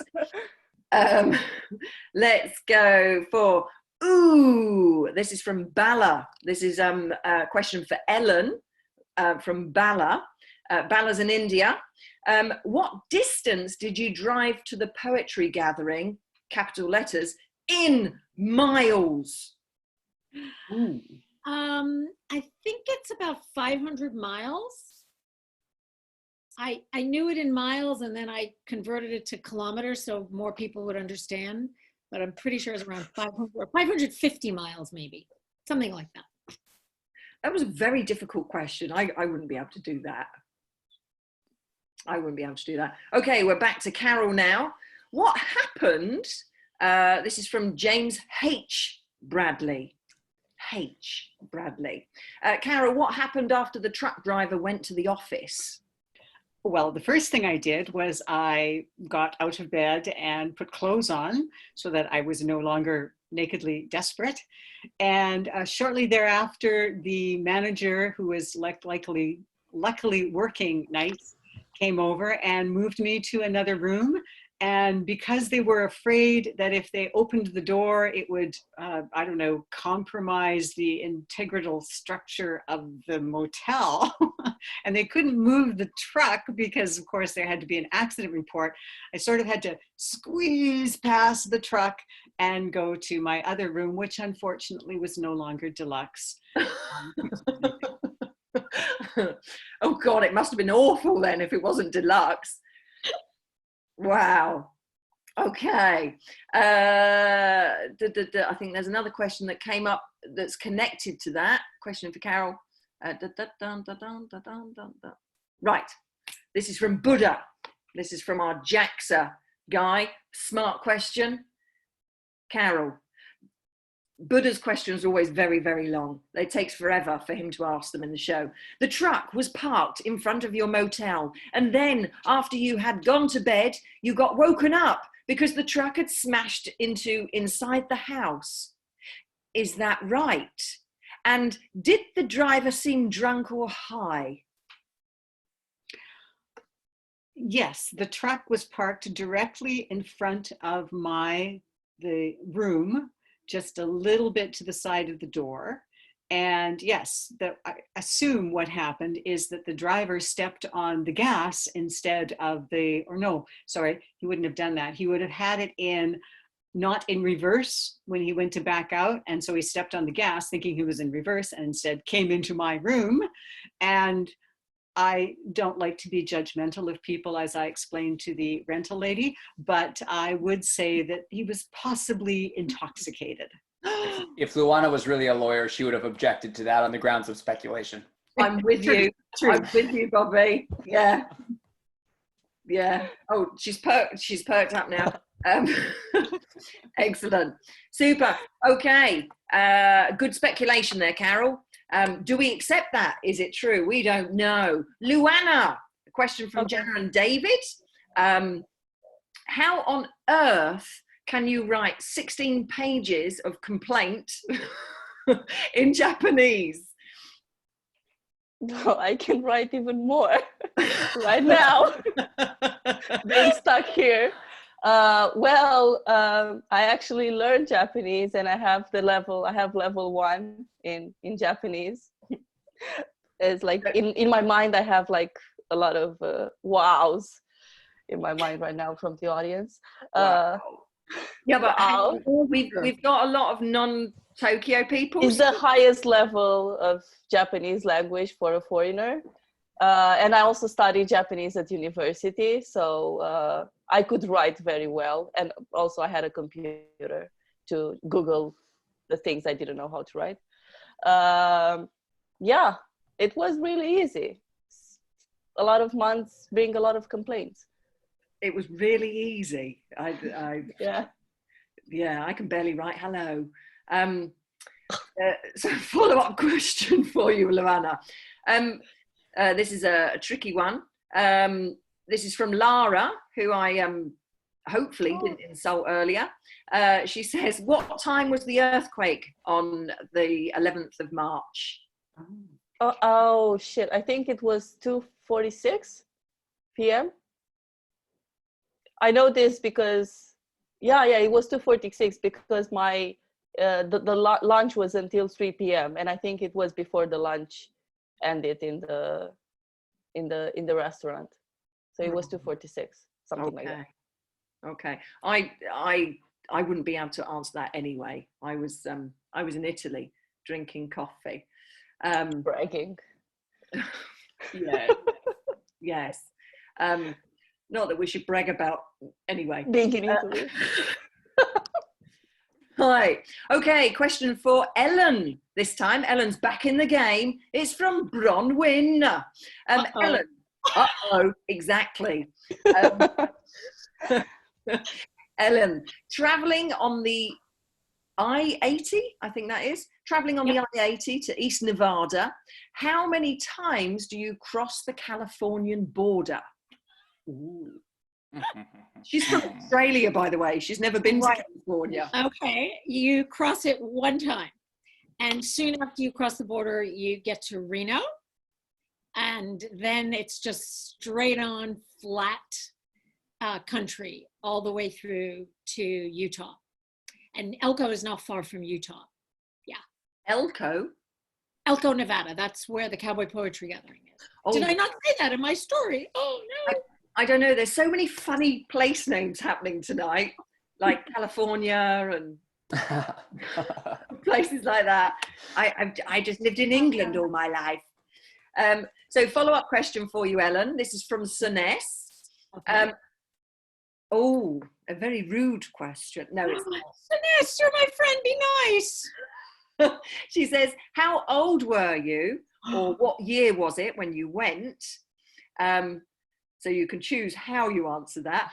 And what model or year car was it? Okay. So I couldn't tell you exactly. I've been overseas 8 years, so it couldn't have been less than 8 years. I'm guessing maybe 10 years ago, 10, 12 years ago. But I don't know, because Patty and I went to Cowboy Poetry probably 10 years. We'd go every single year. The car was a Toyota, and it was a rental car, but the reason I remember it's a Toyota is because the Toyota dealer would rent cars.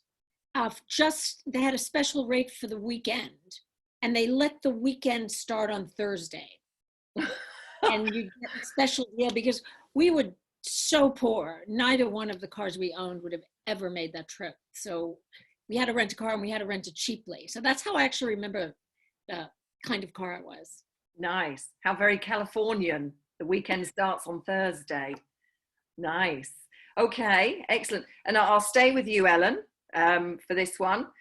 We have a question about catfish. Yes, thank you. How has no one asked this yet? He's caused quite a stir. Is catfish a human or a fish? As far as I'm aware, fishes don't wear cowboy boots, and why was it interesting to meet him?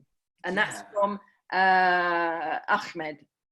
God bless you, Ahmed. Well, catfish is a real person, and I have to say his name suits him perfectly. If you met him on the street and you walked up to him, you go, I bet this guy's name is Catfish. I mean, the whole thing. I forgot what the other part of the question was. Was he real? Why was it interesting to meet him? Oh, okay. Because remember, we're driving, 200 miles through the desert. We get off the highway randomly just because it happened to be the place we got off when we were in this panic, find this remote rest area, which we were sure was a con, and there's a person we know. Oh, is he famous, or you knew him from? No, we knew him personally. He was a friend. Ah. Yeah. And of course, it wasn't completely random in him being in that part of the world at that moment, because he is from Louisiana, but he was on his way to Cowboy Poetry Gathering. But of all the places you could stop in Nevada, it's 250 miles from the California border. He happened to be at that place at the time we were desperately lost. I mean, not lost, running out of gas. That was what was amazing about running into catfish. Lovely. I love the way you just carry on digging, Ellen. You're just like, blah, blah, blah, blah, blah, blah, blah, blah, blah. Are you implying that I'm lying, digging a hole? I imply that all of you are lying. It's my job. Offended. Brilliant. I'm actually going to do something a little bit risky now. And I'm going to ask Bronwyn if she would like to ask her question with her voice. She's got a question for Luana. Okay. And I feel it's a safe, where is she? Bronwyn. Oh, no. So this is where I need to work out how to, where are we? So this is the first time I've done this, ladies and gentlemen, but I feel that we're safe to do this. So Bronwyn, if you're happy, I'm going to unmute you. Are you okay with this? Let's say yes, she is. God, are we okay with it? Bronwyn, are you there? Yes, here I am. Bronwyn's one of our longest standing audience members, and she came once, loved it, and she keeps coming. I can't get rid of her, and not that I want to. Well, you didn't say your oldest audience member, so I'll keep coming back. Wonderful. Excellent. Yeah.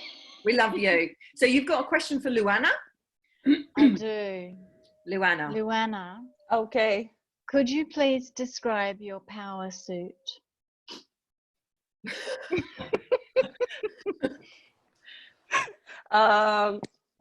Okay, I know I made the it. Same power suit?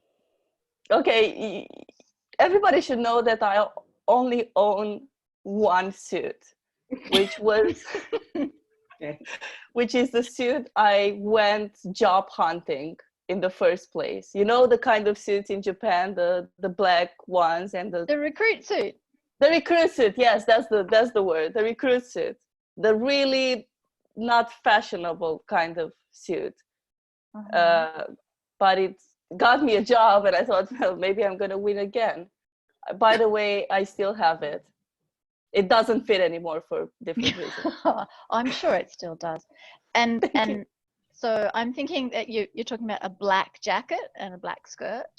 Oh, look at this. Actually, it was pants. I had pants. Dun, dun, dun. Oh, way easier. How did you get a job wearing pants?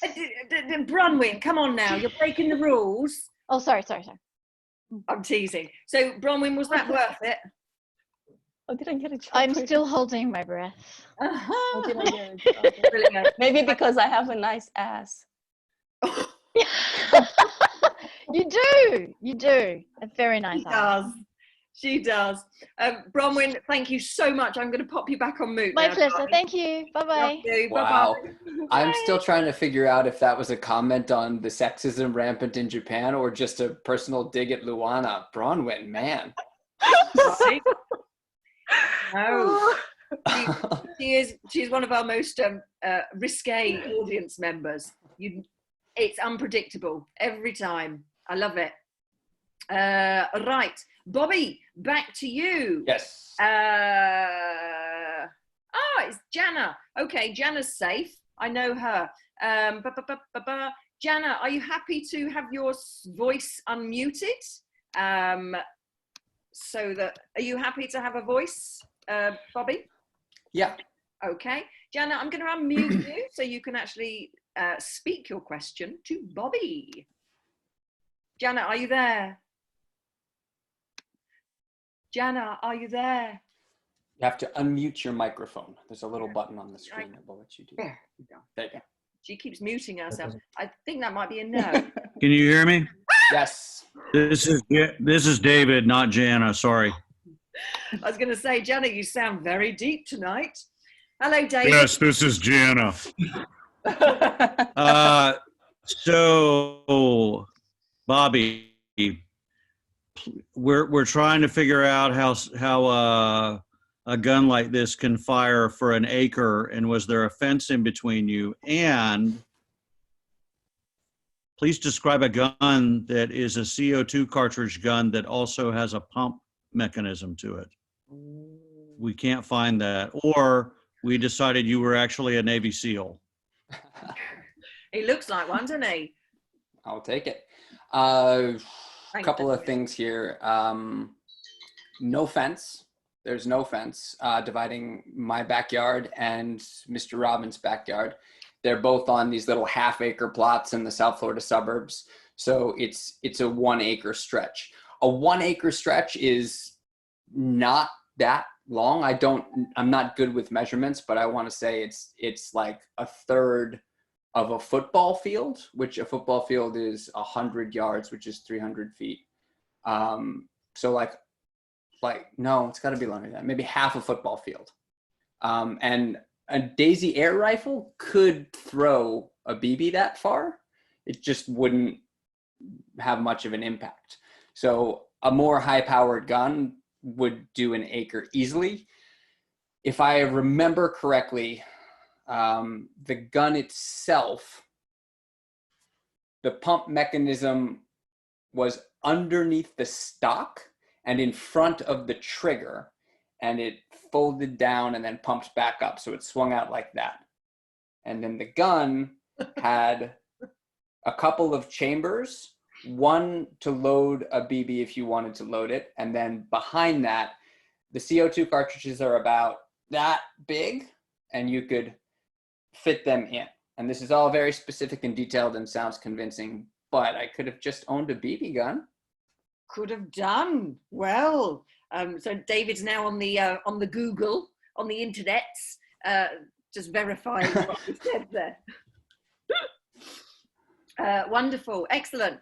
We've got so many questions coming in. I'm finding it very hard to juggle, actually. But we have one from a very special guest, a chap called Stephen. But you laugh now, Luana. This question's for you.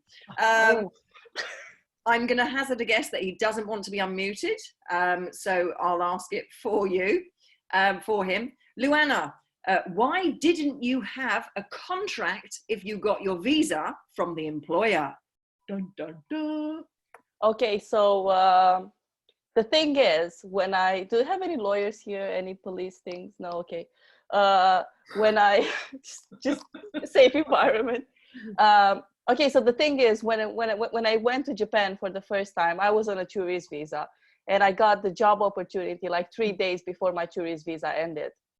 And in order to get all things done, they hired a lawyer, and the lawyer took took care of everything, including, so I didn't touch anything. I just signed some things, and I didn't touch anything. So nothing came into my hand. And if you know, in Japan, receiving a working contract is not that common. Maybe it's common with big companies, but this was a very small company. So I didn't have a copy of it. It's just that the contract was there. I just didn't have a copy of it. Okay. Because I didn't need one until then. All right. Oh my gosh. I'm trying to find one for Carol. Carol. Everyone's just like, Bobby gun, Bobby gun, Bobby gun, Bobby gun. Just America. like, oh my Lord. Balla's just commented that she's Googled, this is for you, Ellen, she commented that she Googled catfish, cowboy and famous many times now. And I did as well. Nothing's come up. Fish wasn't a cowboy, he was a friend. Exactly. See, these people weren't listening, or were they? Excellent. Well, this is a lovely question because I love this vision of you. This is for Ellen. Ellen, where was the record player kept in the car when you weren't playing records on it? And a note for the millennials, Bronwyn has kindly offered. Records are big black plastic CDs that hold music. Thanks, Bron. So where was the record player? It was in the trunk of the car. And when we stopped to play it, we took it out and we closed the trunk and then propped it on top of the trunk of the car. Okay, nice. But can you reach the top of the car? It's a normal car. It wasn't a SUV. I'm sorry. I've had 3 sips of beer. I'm all over the shop. It was the cheapest rental car you could get, so it was small. Okay. Another question for Ellen from a guy. I presume it's a guy. There was a guy at my school called Splodge. I don't know if it is Splodge from my school. He was into all sorts, really. He said, aside from catfish, who else were you expecting to see at the poetry gathering? And are you still into cowboy poetry? Okay. Just the poets that we were used to seeing year after year, that we love. The other names that came up were just the ones I happen to remember tonight, but always look forward to old favorites. And I have lived overseas for the last 8 years. And big if, and when I ever live on the West Coast, I will definitely go back to cowboy. Absolutely. Love it. Awesome. I hope you can. You know, if I'm on an intimate relationship with it, I call it cowboy. I'm going to cowboy, not the cowboy poetry gathering. Okay. Right, Carol, I've got, that's a really good, right, I'm going to have Stephen's question for last. That's a really good question. But Carol, going to come back to you very quickly. Carol, how far did his truck drive into your room, and what, Alex? How was he able to speak to you? How far did his truck drive into your room, and how was he able to speak to you? Okay, well, how far the truck came in. This was I don't know if you know, well, it wasn't half ton, it was probably a 3/4 ton. Big trucks, this was, oh, my internet connection is stable. Am I still working? Yes. Am I frozen? You're good. Keep talking. Okay, let's give a few minutes. Are we good now? Yep. Yeah, keep talking, Carol. Oh. Okay, here we go. It was what would they call a king cab. So it, you know, the truck itself was fairly high up, and then there's like an extra piece on top. It was huge. When it came into the room, it came just past the driver's side door, because he was able to open the door and step out into the room to talk to me. And that's how he talked to me. Question for Carol. Where is that button that lets you pretend your internet isn't working so you can buy time to think? Nice one. Excellent. All right. So the last question, we've had so many questions tonight, seriously, guys, and I love that you're all so engaged. Thank you. But the final, I think this will be a wonderful question to end on before people start making have a think and decide who they think that is the liar. It's really for my pure enjoyment. That's all. And this is for Ellen. Uh-oh. Ellen, can you recite some of your favorite cowboy poetry? Yes. Oh, I wish I could. I don't remember any of the poems now. It's been 8 years, guys, since, at least it was probably 9 years since the last time I went. So. Okay. Well, how about one of those cowboy songs that you did so well on, just to finish us? Don't fence me. Actually, the other one. I love that one. That's my favorite one. I think it's a theme of my life. Don't fence me in. Do do do do do do do do do do do. I think we've heard Words, Ellen, words. Carol's throwing shade. Awesome. Brilliant. Excellent. Well, ladies and gentlemen, Sonia said make up a cowboy poem. I would love to, but we're literally running out of time. So you got a clap, by the way, Ellen, from Steve in England. Right. So, ladies and gentlemen, that is your interrogation section. I'm going to give you 90 seconds to make your mind up. Who is lying to you? Could it be Bobby with those guns of his and the hospital visit and a very sad mother at the end? Could it be Carol and her treacherous journey back from Cadott Lake and almost being killed by a truck driver while she was naked? Or could it be Ellen, who sings cowboy songs, or does she, and dances at the side of the road with abandonment next to her vessel of freedom? Or could it be lawyer Luana, who knows Japanese, thank you very much, and is very good at it, and she's worked hard, who got to relive her lawyer dream and suck it to the core? Yeah. So that is your 4 suspects. I'm going to put the poll up for you. I'm trying to get my eyes wider than Carol did, and I hope I'm doing it right. So the poll is going up. Vote for the liar.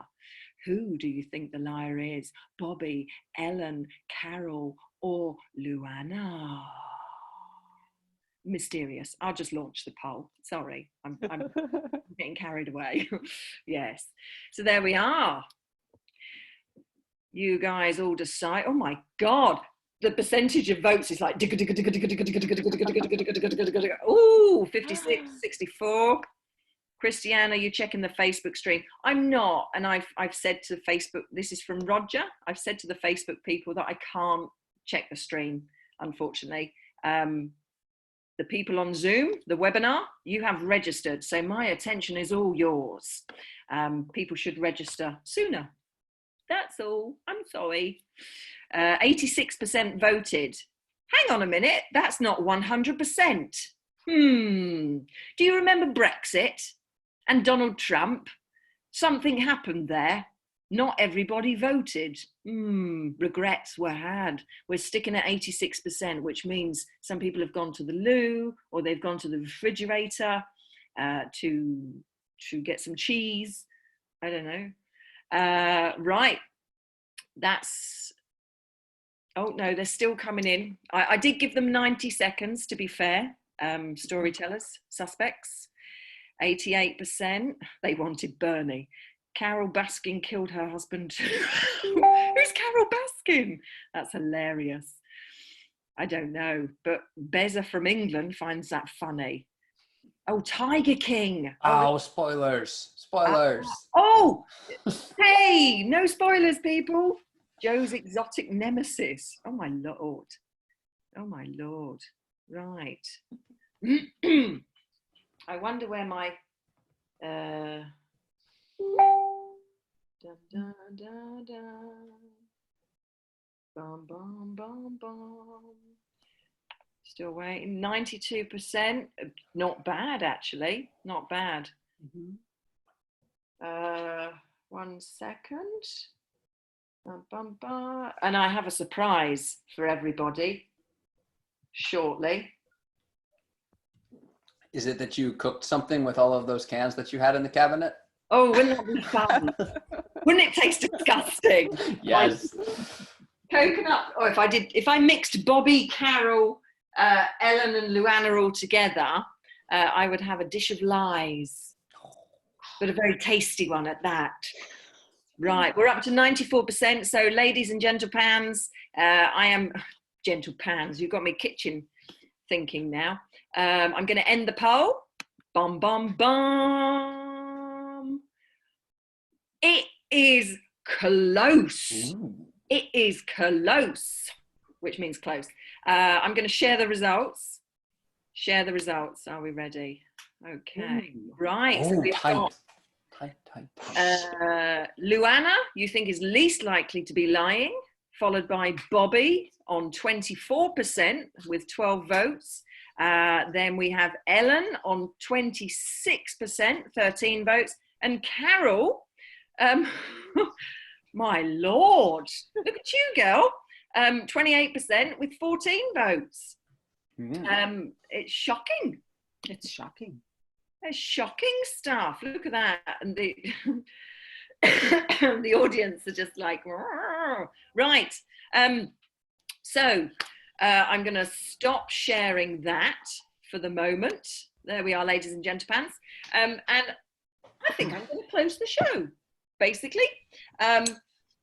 To close the show, before the reveal, I want to remind everyone to support local businesses and local restaurants in your area. Everybody is struggling at the moment, so if you can buy a gift card or go and give them some money so that you could perhaps go there afterwards and enjoy a meal, or go and get a takeout. So, for example, Good Heavens, which is the home of where Perfect Lies normally is a bar in Shimokitazawa in Tokyo. All events have been cancelled, so they're being affected. So if you are in Tokyo, they do takeout food. They do excellent fish and chips. They're open from Wednesday to Sunday, 12 till 6 p.m. So you can do social distancing co-working there, but also get takeout food as well. So please support the home of Perfect Liars, really. And Paul and Hisako, who I hope are watching tonight. Who knows? So suspects, do you have anything you want to plug? Oh, Yeah. yes. Bobby beat you with a slow hand. Okay.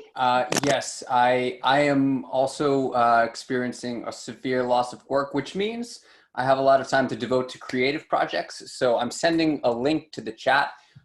If you would like to take just a second, and please right now in another browser window, go to japanbyrivercruise.com and later check out, it's a 30-minute weekly show I do with my good friend, comedian, comedy legend, Ali Horn. If you're looking for something kind of interesting to put on for light entertainment or like background noise during your lockdown, we put it out every Friday. So there's a new one out as of this morning.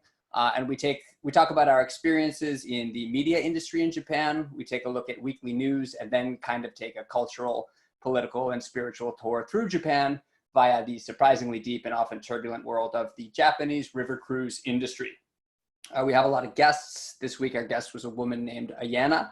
She's a photographer in Osaka who founded Black Creatives Japan, and she talked on our podcast about why she is against punching service workers. And I don't want to spoil the episode, but it's a lot more about corona prevention and less because it's wrong. It's always a lot of fun. So please, you can check out japanbyrivercruise.com, and you can also follow our official Twitter for other humorous Japan River related content.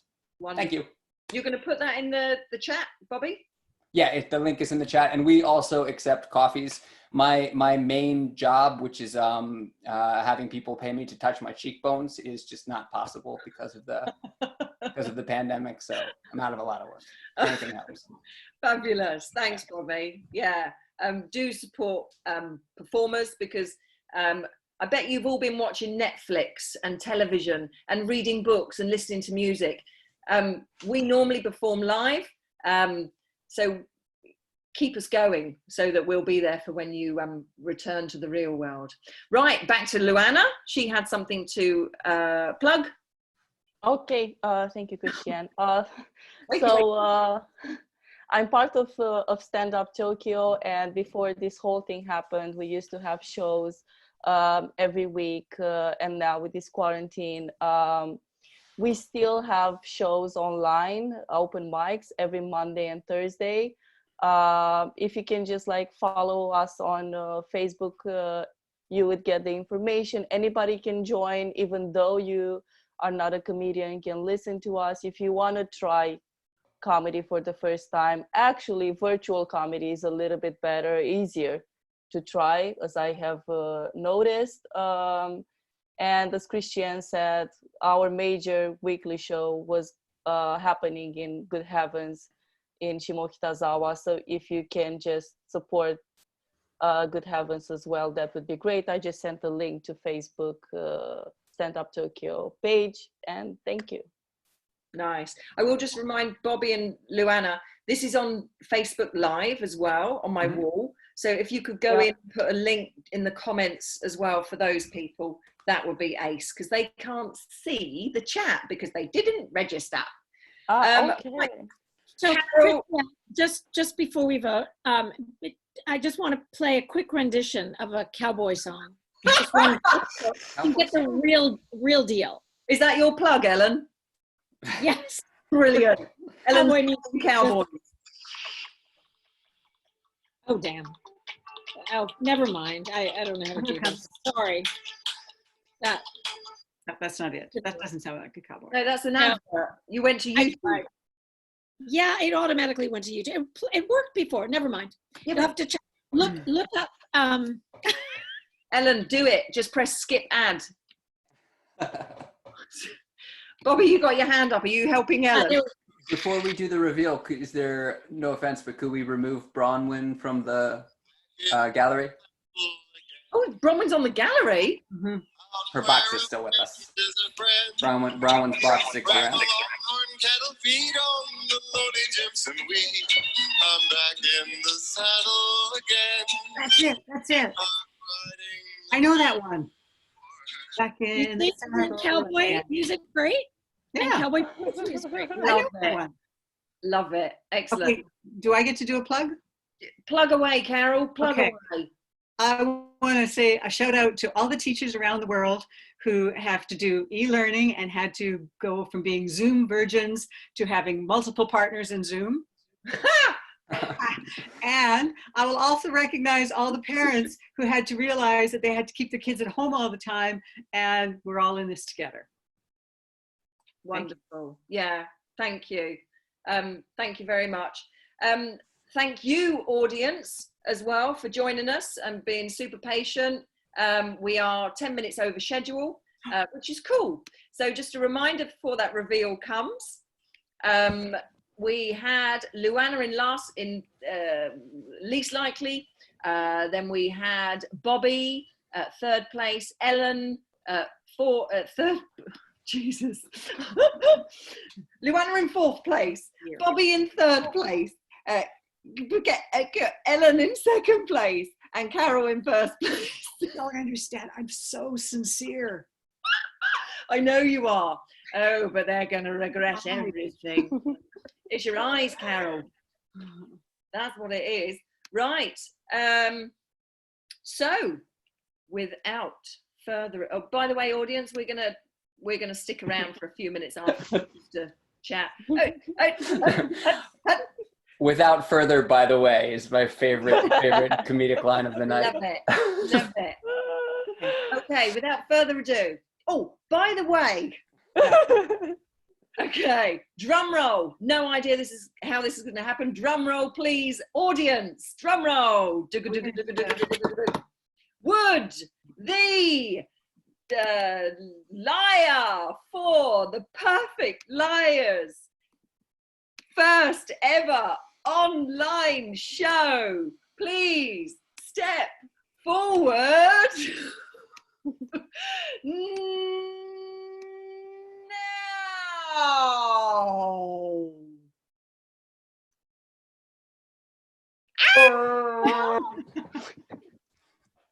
Hey, Hey! got this! Woo! Oh my God. No, what? Yeah, they've Finally! they've lost their shits.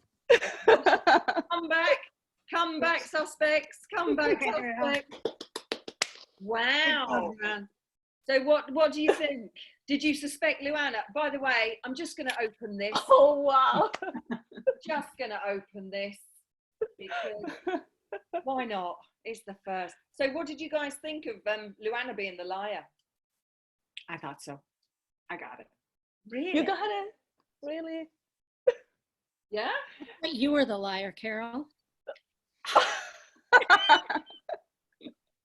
I'm so honest.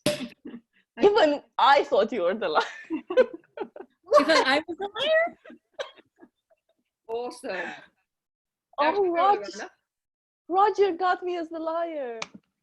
Did he? I thought it was either Ellen or Luann. I was sure it was Ellen. I pegged Ellen. Was it the Bobby singer? looked like somebody who would shoot somebody. So.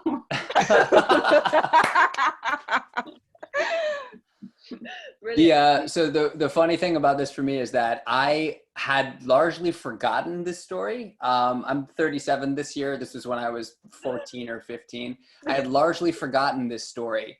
And my mother, I went home last February, which was like, I'm glad we did it then because we would not be able to anytime after February. But I went home for a family gathering and I'm still friends with Nick Alvarez, still friends with his family, and his family came over and the story came up. And the lie that we had told was that we were hunting lizards and I shot at a lizard at close range. It bounced off a metal pole and ricocheted and hit him by accident. So when we're discussing this story in this family gathering, my mom says something about the lizard and Nick's father goes, "What?" And my mom goes, "Oh, well, they were shooting at lizards and it was a ricochet." And Nick's Cuban father goes, "If you believe a word of that, you are a crazy woman." And she turns to me, she looks at me, she goes, "Was that just a story you told me?" And I thought about it. I was like, Mom, you know what they say, like you can always spot a liar because they can't remember the details of their own story. And honestly, until just now, I had no recollection of even telling you that. Funny. How did your mum feel? Not pleased. Not pleased. I mean, Around you. She said I can't watch the next season of the X-Files, but it's okay. I'm over that show. Oh, funny. Brilliant. You can turn your chat on, by the way, suspects. You're getting lots of congratulations and shockers, and by all means, soak it up because you've all done a fantastic job tonight, which is why I had the champagne for my birthday 2 years ago, and I thought, I don't want to open it. And then I thought, well, actually, tonight I will. So cheers to all of you. Cheers. Cheers. Watch me make it disappear. Look. Siness has a question that I would love to answer. Is the BB still in his leg? It is not. Apparently, it gradually erodes over time, but he had to take medicine for like 6 to 8 years to prevent him from getting lead poisoning from the lead in the pellet in his bloodstream. And for the first 4 or 5 years, he set off metal detectors in the airport. Wow. Yeah. Oh my God. In my defense, I have to point out, because it was comment about my not blinking for 10 minutes. That's the teacher eye. Oh, right. The Right? teacher. Because if you blink, you miss something. Oh, wow. That's part of my professionalism. Brilliant. Brilliant. Because they were really big, Carol. Oh, no, it's your fault. You said, look at the camera, look at the camera. Well, I looked at the camera. You did. They also tend to kind of look bigger by comparison and contrast because Ellen looks asleep. You, Bobby. There we go. Remember in rehearsals, we were like, Ellen, look down at your picture. Okay, now look up at the camera. Like, yeah. Oh, funny. What was the name of that town again, Carol? Cadott Lake. Cadott Lake. Look it up. Population 39. 39, and yet there was teachers there. Well, I'm trying to do, because that's what the population is right now. And I'm trying to remember, because there were quite a few teachers, I thought. But it could be that they don't count the people that live in rural areas, and like the actual little village is like, 4 buildings. So if it's still there, it was at the end of the road, oil's tanked, who knows what happened. I see. And have you never been back? Never been back. Why would I? Do you know what's out there? Why would a girl like me go out to Cadott Lake? It's full of trouble and drinking. Full of drinking and trouble. Lovely. Are they all rather rough-necky, or what was it you said? Are they all a bit Roughnecks up there? Well, no, roughnecks is a classic term for oil workers. Ah, okay. See, truth just spilling out of me.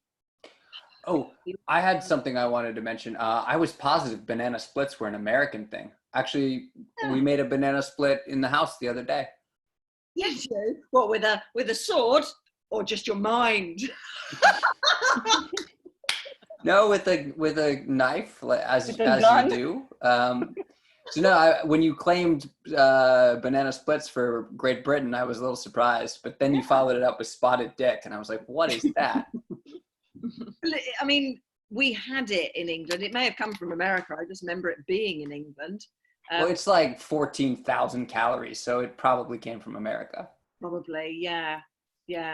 We normally use everything out of our cupboard that needs to be used up and add sugar to it.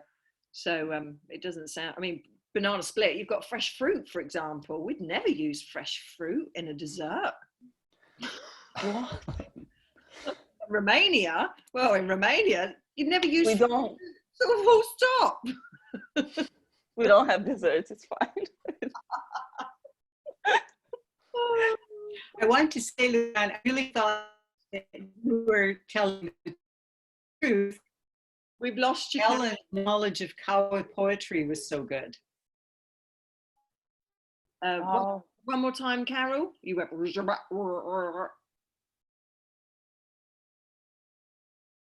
I heard Carol say that she thought that Luana was telling the truth, and then she said something about Ellen's knowledge of cowboy poetry. Ah, okay, just a comment. So somebody mentioned on the chat that they thought I was the liar because what American uses kilometers. And that's very true. I wouldn't use kilometers if I was in America, but I was catering to our wonderful international audience. And being that America is the only backward country in the world that still uses miles, I thought I would accommodate most people. And speaking of the miles, there's a funny, another one of our trips to cowboy poetry. It was the very first one, actually. And Patty had been trying to talk me for years into going with her to cowboy poetry. And I said, cowboys doing poetry, that's ridiculous. That sounds awful and boring and stupid. I'm not going. And every year she'd badger me, you must go. I said, but it's such a long drive, it's crazy. She says, no, it's not far at all. It's just over the California border. And I knew, because I'd been to Truckee, which is at the California border, that, well, that's not that far. That's just, maybe 3-4 hours. So the very first time we were going to Cowboy, we're tootling along, we cross into Nevada and there's signs, mileage for the next cities coming up. And there we crossed the border and it says Elko, Nevada, 300 miles. And I started cursing her. You tricked me. You said it was right over the California border. You liar. We're going to be in the car for another 6 hours. I hate you. And it's going to be awful. Anyway, I went to my first Cowboy and I was smitten and went for 10 years or so after that. Nice. Have you ever dated a cowboy? No. Darn it. They're so cute. They're real men. Do you like their lassos, do you? Oh. Oh, awesome. At least Catfish was there, so it wasn't that bad. You've sparked something with this Catfish bloke. They are intrigued about this Catfish bloke. There was so much mystery in the way it was presented. I don't know if I ever heard you say we recognized our friend Catfish. It was just, and there was Catfish. And then the bowing down also kind of made it seem like he might have been someone famous. Oh, no, we were just bowing down because we were so grateful that he was there, that he would save us. Vala said that you did not mention that he was your friend. Oh, I'm so sorry. When I rehearsed, I did say, as I was walking around the house saying, that he was a friend. That's why people thought he was famous, because I never said a friend. Sorry. I didn't deliberately mislead. That was just an accidental omission. I love that they were listening. Yes, very good. Have you got any photos of him? No, because that was before mobile phones, so I wouldn't have it on my phone. Yeah. People are saying they've Googled Catfish so much. Yeah. Still Googling. Oh my gosh, that was my mistake. And nervousness telling the story. Not for nothing, Catfish Keith was born in Indiana, and he is a blues and country and rock singer and guitarist. Yeah. I thought maybe that's who you were talking about at one point. Somebody post in the comments if you also found Catfish Keith. Catfish. Okay. Keith. Okay, sorry about that. Keith. Oh, he was just a friend. Keith with a K. Oh, Keith. Okay. Oh, random friend. Funny. Well, I just want to say thank you all very much to you. Somebody's comment. I love this. Amazon is going to show me ads for Catfish now. Yep. I missed it. Oh yeah. Well, if I can get hold of a photo of Catfish, I will send you a photo, because he is a character and he looks like a character. So I will ask Patty, maybe she has one that she can dig up. Yeah, and then I'll pop it up on the Perfect Liars page. Okay, will do. Yeah. Or I'll write to him and say, Catfish, we need your photo. You're famous. Is he still alive? I don't know. I have been out of touch with him for some time. Oh, okay. Yeah. Lovely. Message from the audience. Fabulous show, everyone. Lovely. Thank you. Thank you very much. Guys. It was a great time. Yes, a lot of fun. Thank you. Thank you for showing up. Guys. Thank you. You're all going to go. You're going to say goodbye. Enjoy the rest of your evenings. It's way past, and sending Thank you guys. Safe and well, yeah? Yeah. Hope to do it again sometime. Thanks everybody for watching. Yeah, thank you for watching. Thank you so much. Good night. Bye. Bye-bye. Bye. Awesome. Bye. Hug you soon, people. Hug you soon. Yeah. Hug you soon. Ellen, come visit me in Canada and I'll introduce you to cowboys. Okay. All right. Although they canceled the Stampede for the summer, so maybe Of next course. year. Of course. Bye. Take care. Okay, ladies. Thanks, Bye. Christiane. Good night, Thanks, ladies. Christiane. Bye. See ya. Bye. Lovely. Well, that is the end of the show officially. Thank you all very much for joining. Please stay safe and well, and support local artists, support online entertainment, because without us, you have nothing in your lives. The replay is on Facebook Live if you want to replay the show or share with your friends.